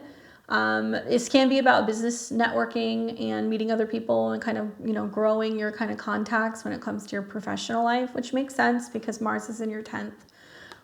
This can also be, like an earth sign. So like a Taurus, a Capricorn, or a Virgo coming in. That you're connecting with, who's, kind of aiding you or giving you some kind of support, or it can be like an older woman or like an older female relative that you're kind of connecting with, who, you're kind of talking about or sorting things through with, who's able to kind of give you some kind of like solid advice. Okay. Good luck, my Gemini. We've got Cancer and Cancer rising. You will be doing this Mercury retrograde in the sign of Aries. So it'll be in your 10th house, 10 signs away from your ascendant. So I'm going to tell all the cardinal signs right now, you're going to feel the pinch. It is very, very much likely, and this might be a little bit more colorful for you in Capricorn, because It's kind of sandwiched between your sign and also the south node. All right, so when you have a Mercury retrograde taking place in your 10th house, this is about your career and some like reshuffling maybe about where you're working, how you're working, your status, like your action plan when it comes to your career. So this transit may bring challenges to your career and your professional life, but it'll give you the opportunity to reflect on your personal growth and make the necessary changes to improve your professional path. So it can be a time where if you haven't been crazy about the job that you've been working, you kind of come to terms with that and you realize, okay, it's time for me to do something new. If you have been out of a job for a while, you might return back to work. There can be miscommunications and stuff with bosses or superiors. Mercury does rule your 12th house as well as your 3rd. So it does make me feel like there can be some unexpected conversations at work, some things that come out of left field. Really check your emails, your phone calls, your meetings. Make sure you don't miss anything because there can be some stuff that you miss. And then if you're put in a position where you're kind of on the spot and they're saying, why didn't you take care of this? And you go, I didn't know. That could be literally the Mercury retrograde. Now, the other way of looking at this is about like having more of a sense of like authority, in your own life. So the 10th house can literally mean, okay, I'm taking it upon myself to go and initiate, and start a new business or become an entrepreneur. Or, I want to be seen as somebody who is more competitive and kind of driven. And I want to be seen as somebody who's successful. So there is a sense of reassessing, how do I want to be seen out in the world and like letting go of any fears or insecurities that you have.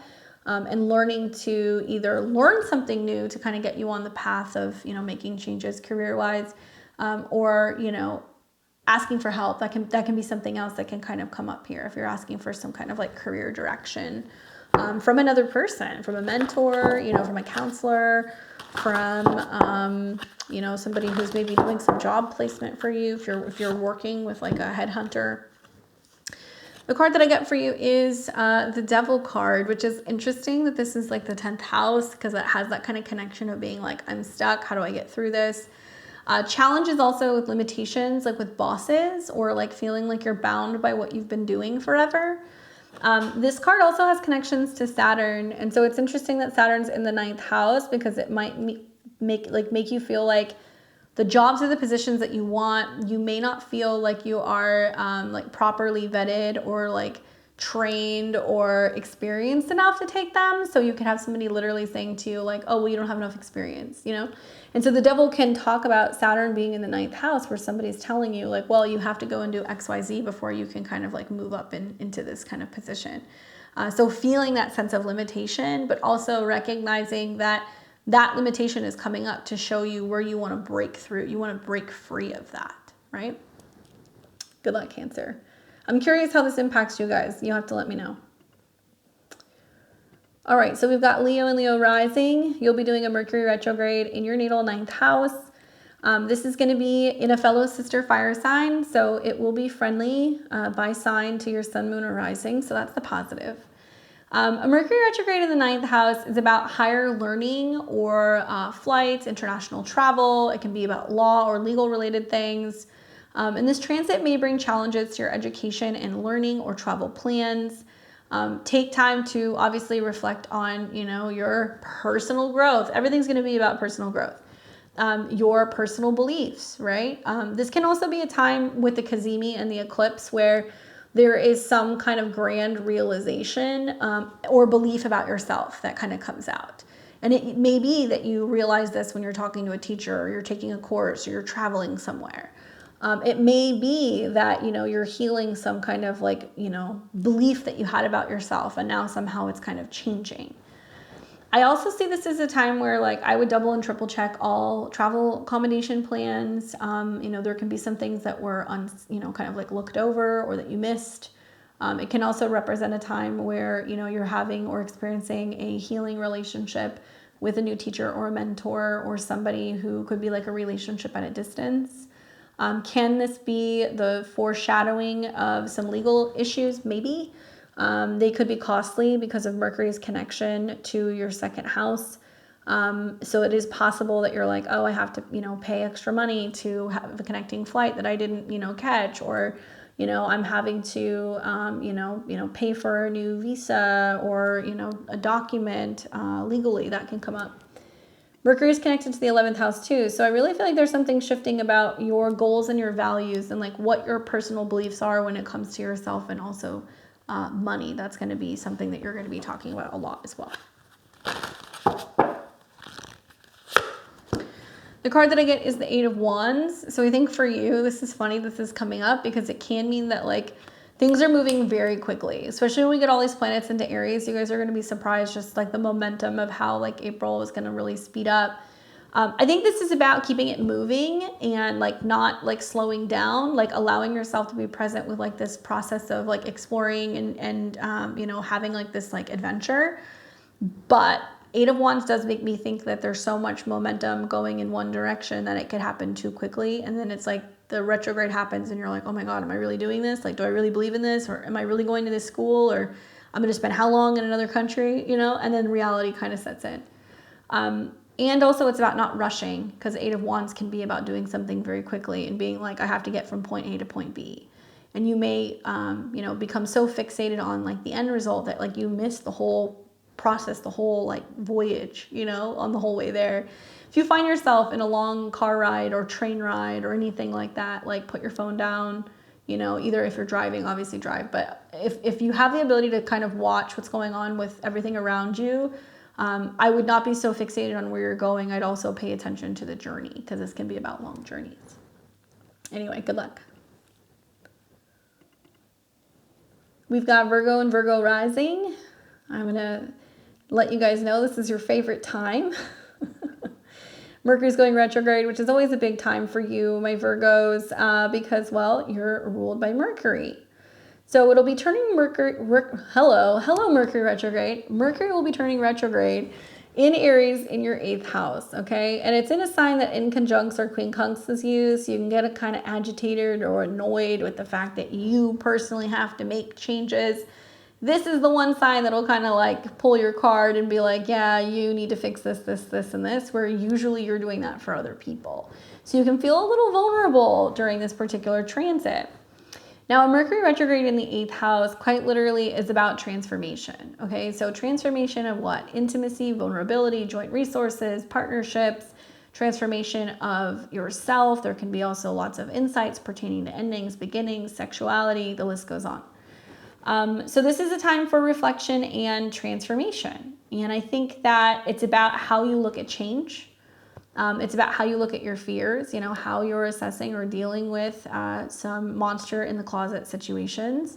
Are you afraid to file your taxes? Are you afraid to kind of heal some deep-seated trauma? Are you afraid to tell somebody a secret? Are you afraid of being alone, right? These are all things that can kind of come up here. And because Mercury is going to be dancing with Chiron and also the North Node, I feel like it's about how you view change. And when something ends, are you afraid of it ending? Are you present with that process? Are you welcoming some new beginning? To give more context, Mars is the ruler here, and it's going to be in your 7th house, where it's basically saying there's something going on either in relationships to another person, or it can be with a therapist, or it can be with like some kind of partnership, somebody who's pushing you to explore some of these matters more. It can also mean that there is like the ending or like the dying off of like one relationship, making room for an opportunity for there to be a lot of, time for like reflection and self-healing and self-awareness, right? So it really depends on where you're at with that. But that's one way of looking at it. You may have like one real kick-ass therapist who's like, nope, we're talking about these issues. We're going there. That can happen. Or one partner who's like saying to you, like, we really have to talk about these issues that are at hand, these financial issues, these sexual issues. We got to, work through it. That can come up as well. Ooh, I've got the Four of Wands. That was one of the cards that I mentioned, which is interesting because it's like, about like a celebration. So it can basically be seen as, well, this doesn't have to be a bad thing. We're having these difficult conversations or moving through some of these things because we are anticipating going to the next level. We are celebrating the fact that we're moving in together, so now we got to talk about a budget, you know, or, you know, we are having a kid, so now we got to talk about like insurance matters, or, you know, there's something that's being gifted to me, and so now it's going to be gifted to us. So there's something that is worth celebrating throughout this particular transit.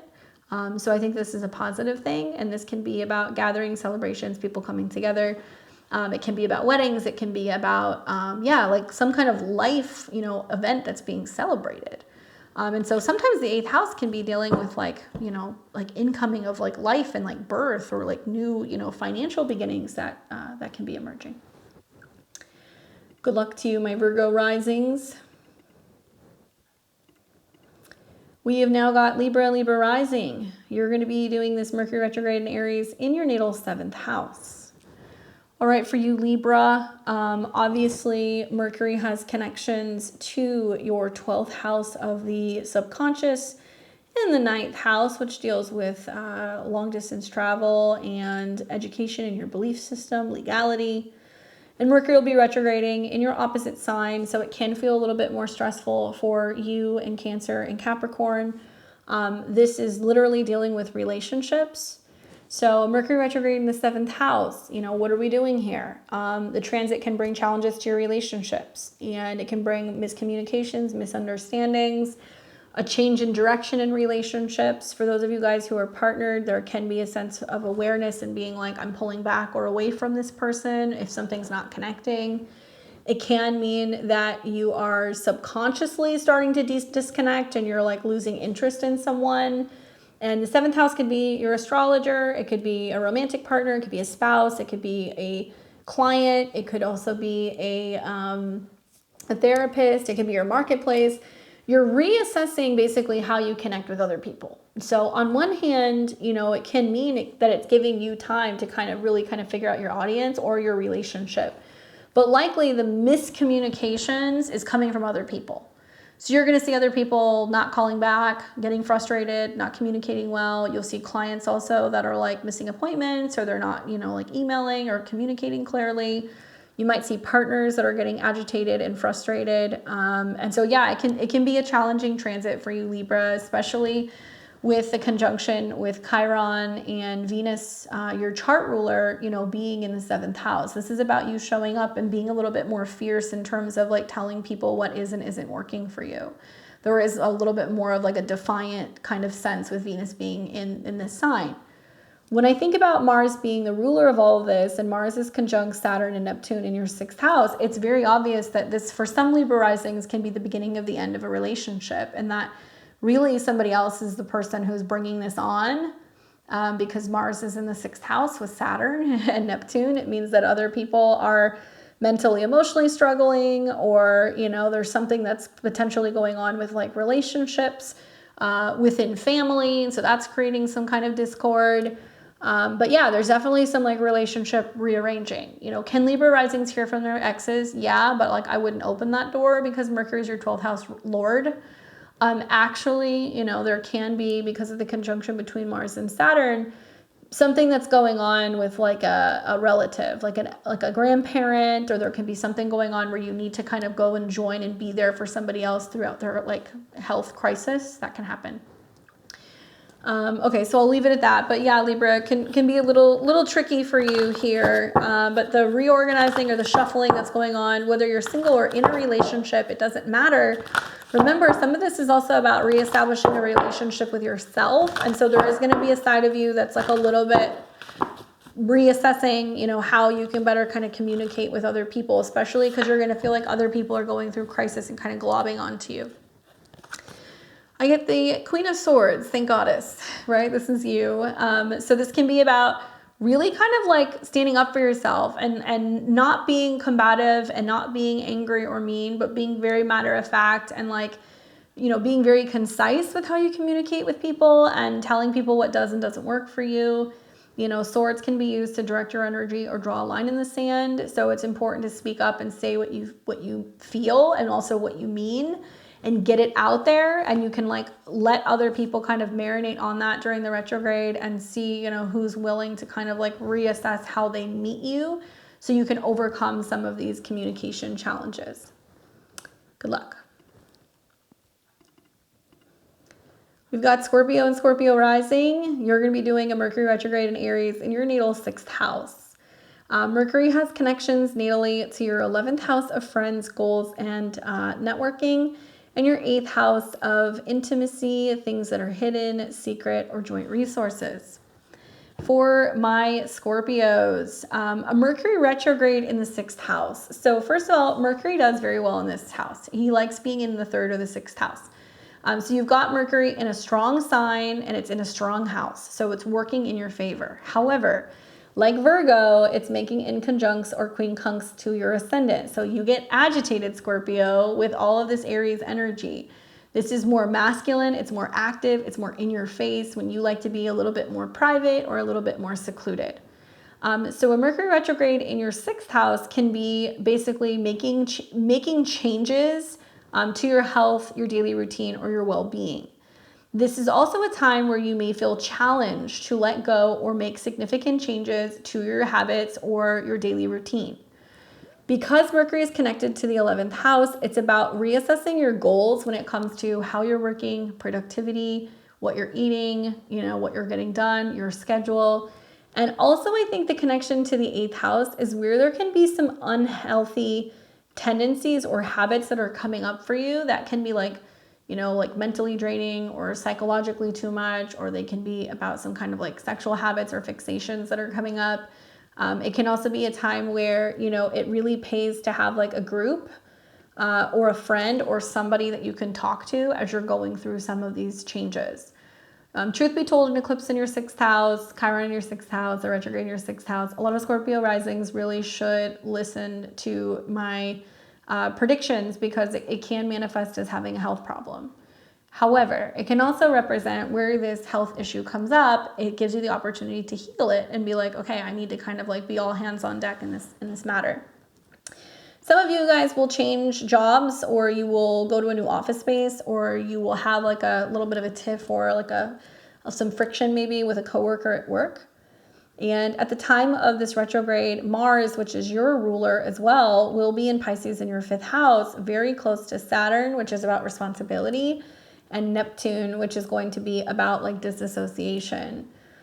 It seems like some Scorpios and Scorpio risings are very fixated on trying to reassess their schedule or like make tweaks in their health so that way they can feel more active when it comes to their hobbies or their dating or their love life. Others are trying to reassess and rework something about their schedule so that way they can feel better available for their creative endeavors or for their children. And so Mars Saturn makes me feel like there's been a sense of holding back. So maybe you've been holding back on having kids because you want to address health matters. Maybe you've been holding back on dating because you feel like you want to get in better shape, or you want to kind of make some tweaks or changes to your schedule or even to your health so that way you're feeling more capable. Regardless of this, I really feel like for you guys, this is a time that I would take it seriously because the eclipse, kind of set in motion a whole year of like needing to be more attentive to your health. And also Aries can be sinus matters. It can be headaches. It can be if you're having rashes, if you're having heat issues or inflammation issues. That's something that I would definitely watch out for. And if you've taken time away from the doctor, you might do a checkup. If you've been waiting for results, you might get them. If you've been having weird symptoms coming up, you might go get it checked out. That's how I see it. The card that you get is the 2 of Swords, okay? So this is about being indecisive, which is like very much the Mercury retrograde, which is very unlike you, Scorpio, because usually you're very decisive about stuff.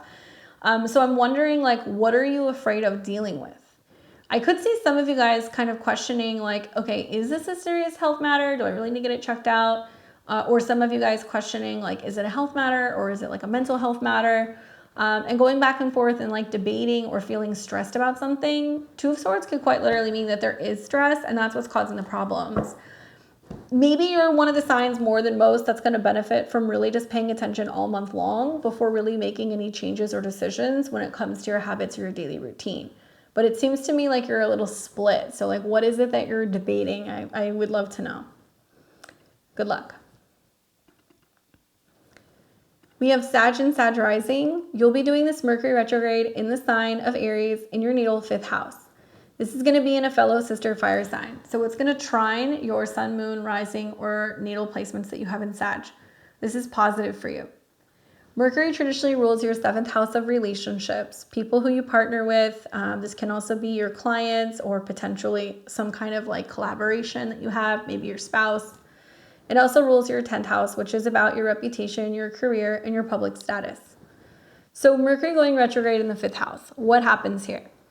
This is a house that's about creativity. It's about life. It's about taking chances, having fun, self-expression. It's definitely a positive house, and I think it's beneficial that you have like the Sun and Venus here at the same time. It's kind of helping you out a little bit. So a Mercury retrograde here is a time to reevaluate your creative pursuits and make the necessary adjustments. This means if you haven't been making time for fun, it's time to do that. If you haven't been making time to really kind of be checking in with your heart space, it's time to do that. Maybe you've taken like a bit of like a break or a hiatus from creating. Maybe you'll return to that. If you've been thinking about launching your own business or doing something more independent, maybe you will do that. There can be rearrangements when it comes to also like how you're handling your children, like where maybe they're going for playtime, reassessing, communicating and talking to a partner about children. If you have kids or when you're discussing having children, that can come up here. Because of Mercury's connection to the 10th house of responsibility, and the 7th can be about, how you're working with another person when it comes to taking care of a kid. If you're single, you might be saying, okay, I want to get back on the horse and get out there and meet somebody. Certainly it's a good time to do that, especially with the eclipses. But I could see a lot of people going deeper and like wanting to do some like inner child healing and wanting to kind of work on self-love. This is really about self-love. You may feel that people are coming in and they're like giving you attention, or they're kind of, trying to kind of make you feel good, or they're giving you compliments. Whether you're in a relationship or not, people can be saying that to you, and it's to kind of bring your awareness and make you realize like how amazing and special you are. But I also see this as a time where you're like, I'm rethinking, my relationship to clients, or I'm rethinking my relationship to work. What am I doing that makes me happy, right? What's going to make my heart sing?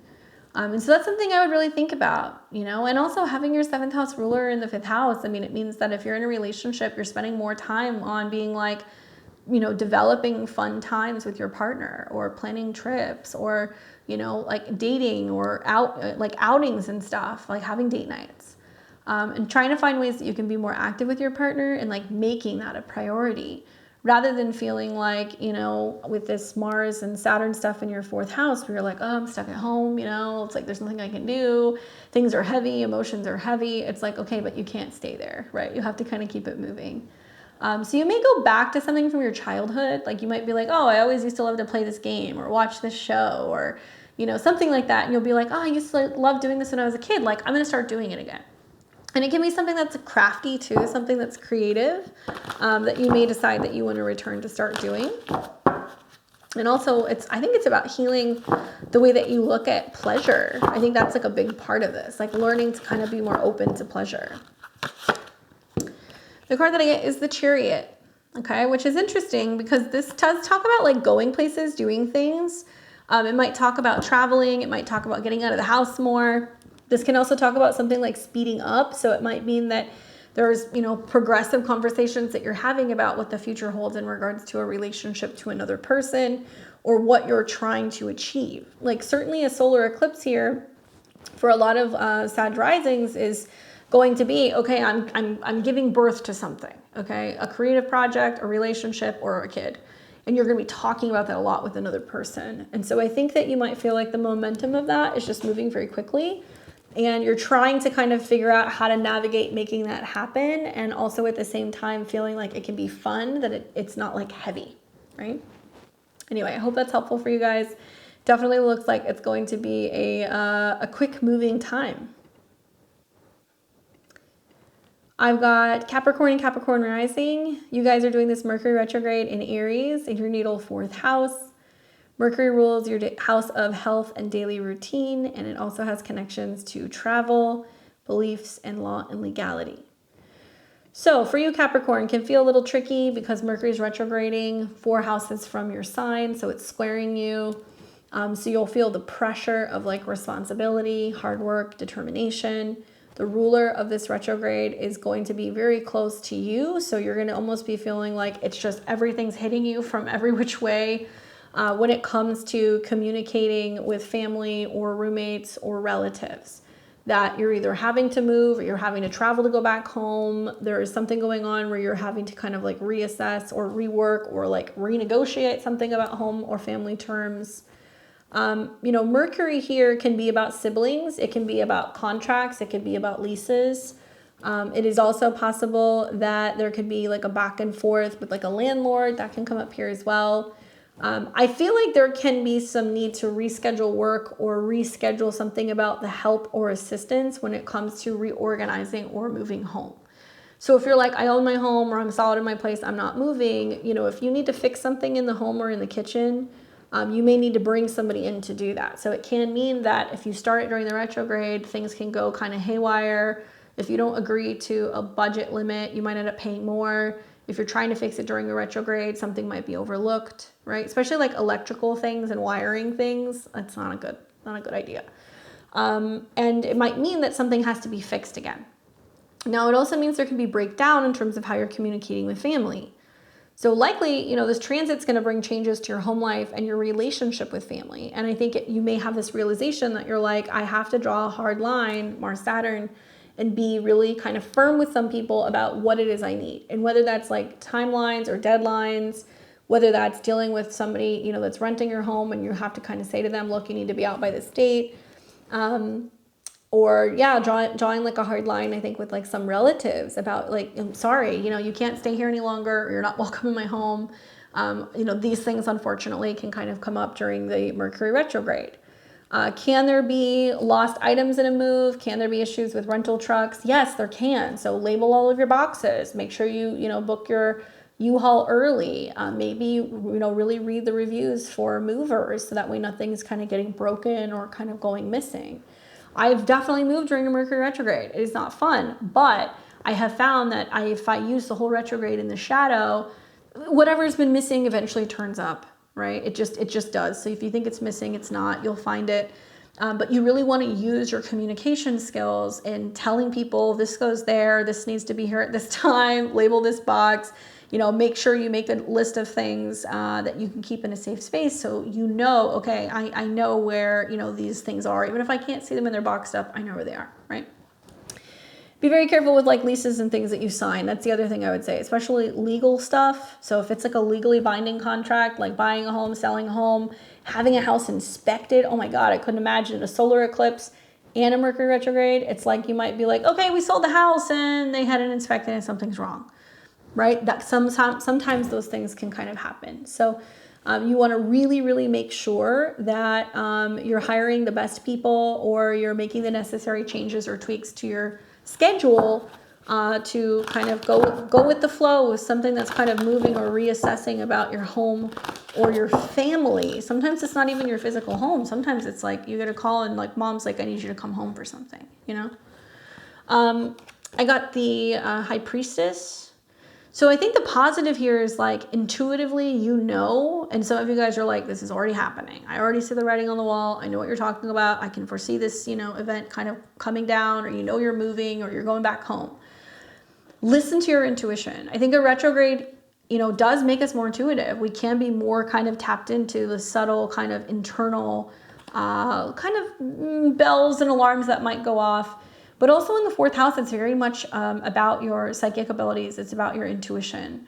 So it's likely teaching you how to be more reliant on that. So that way you're fine tuning your intuition and you're like picking up on stuff before it actually happens. And it makes you go like, oh, I should have listened. You're learning to kind of trust those gut feelings when they come through.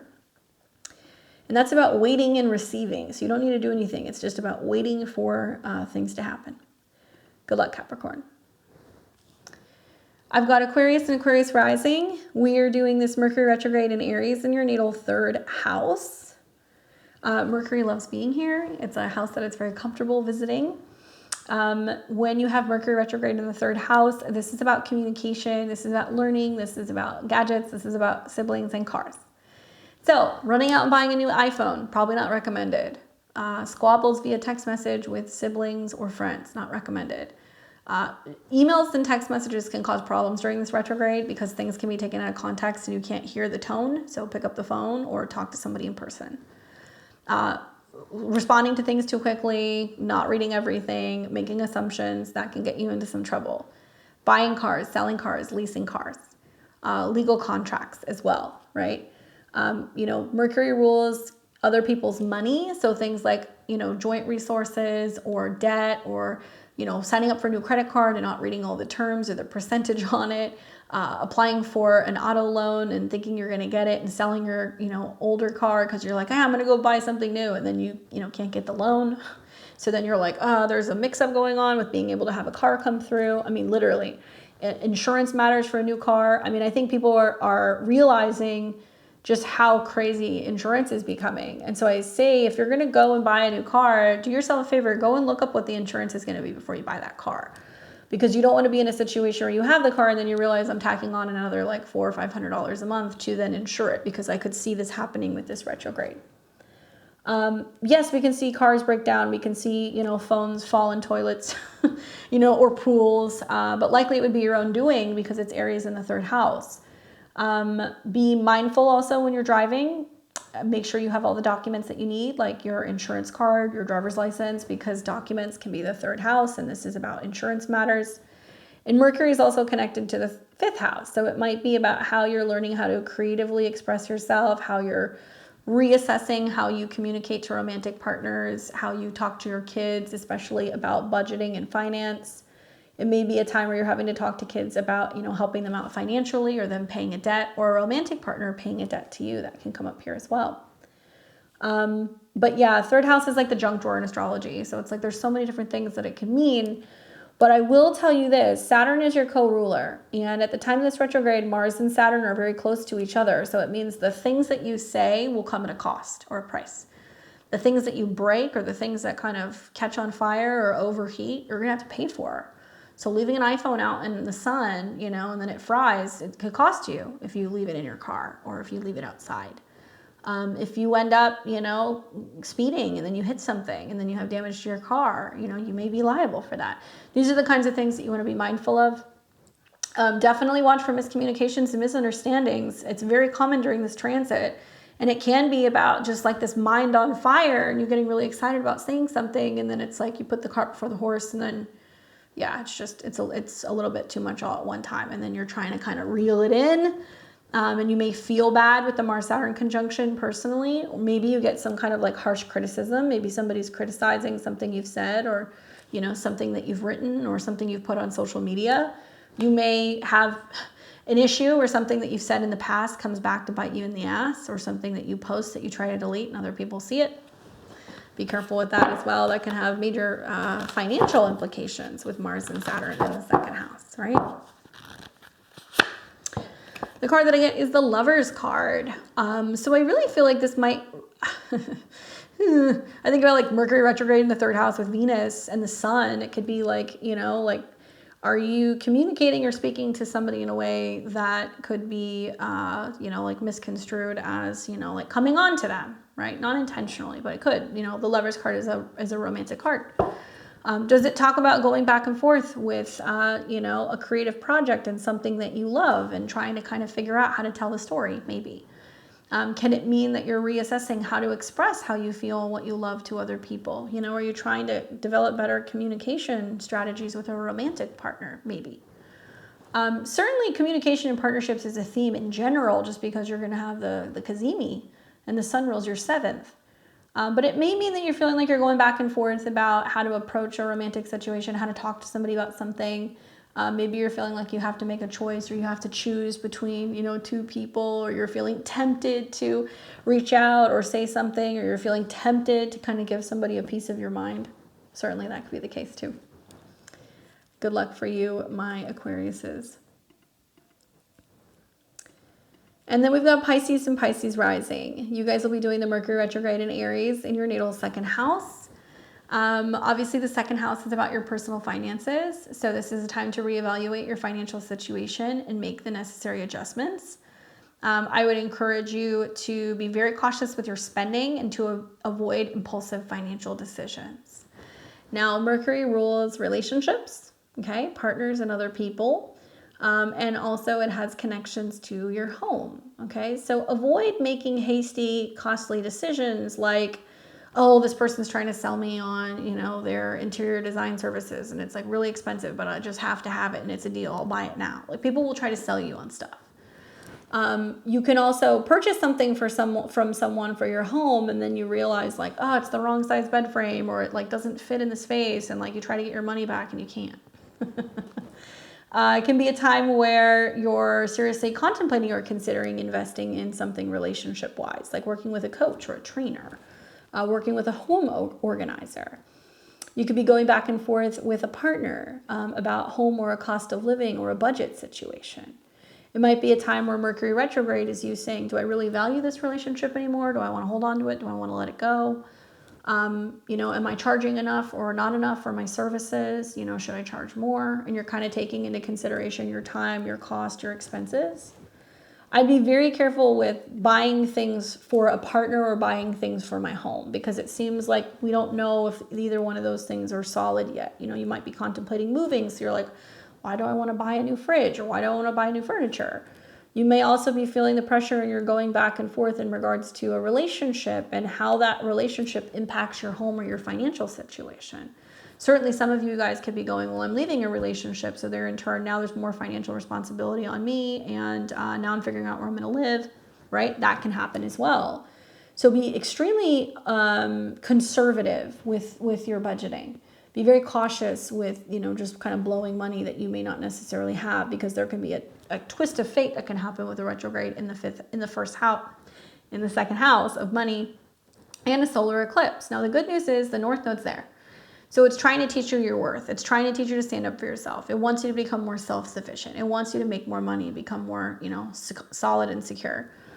The challenge is that the ruler is Mars, and it's conjunct Saturn in your first house. So it's like, you will be the one that limits yourself if you allow it to happen, right? And if you say, no, I'm not going to hold myself back from selling this thing or letting this relationship go, or I'm not going to be rigid, or I'm not going to be afraid, then you can rebuild your finances, rebuild your self-esteem. You can boost yourself back up. You can realize that you can do it without feeling like you have to be dependent on someone or something.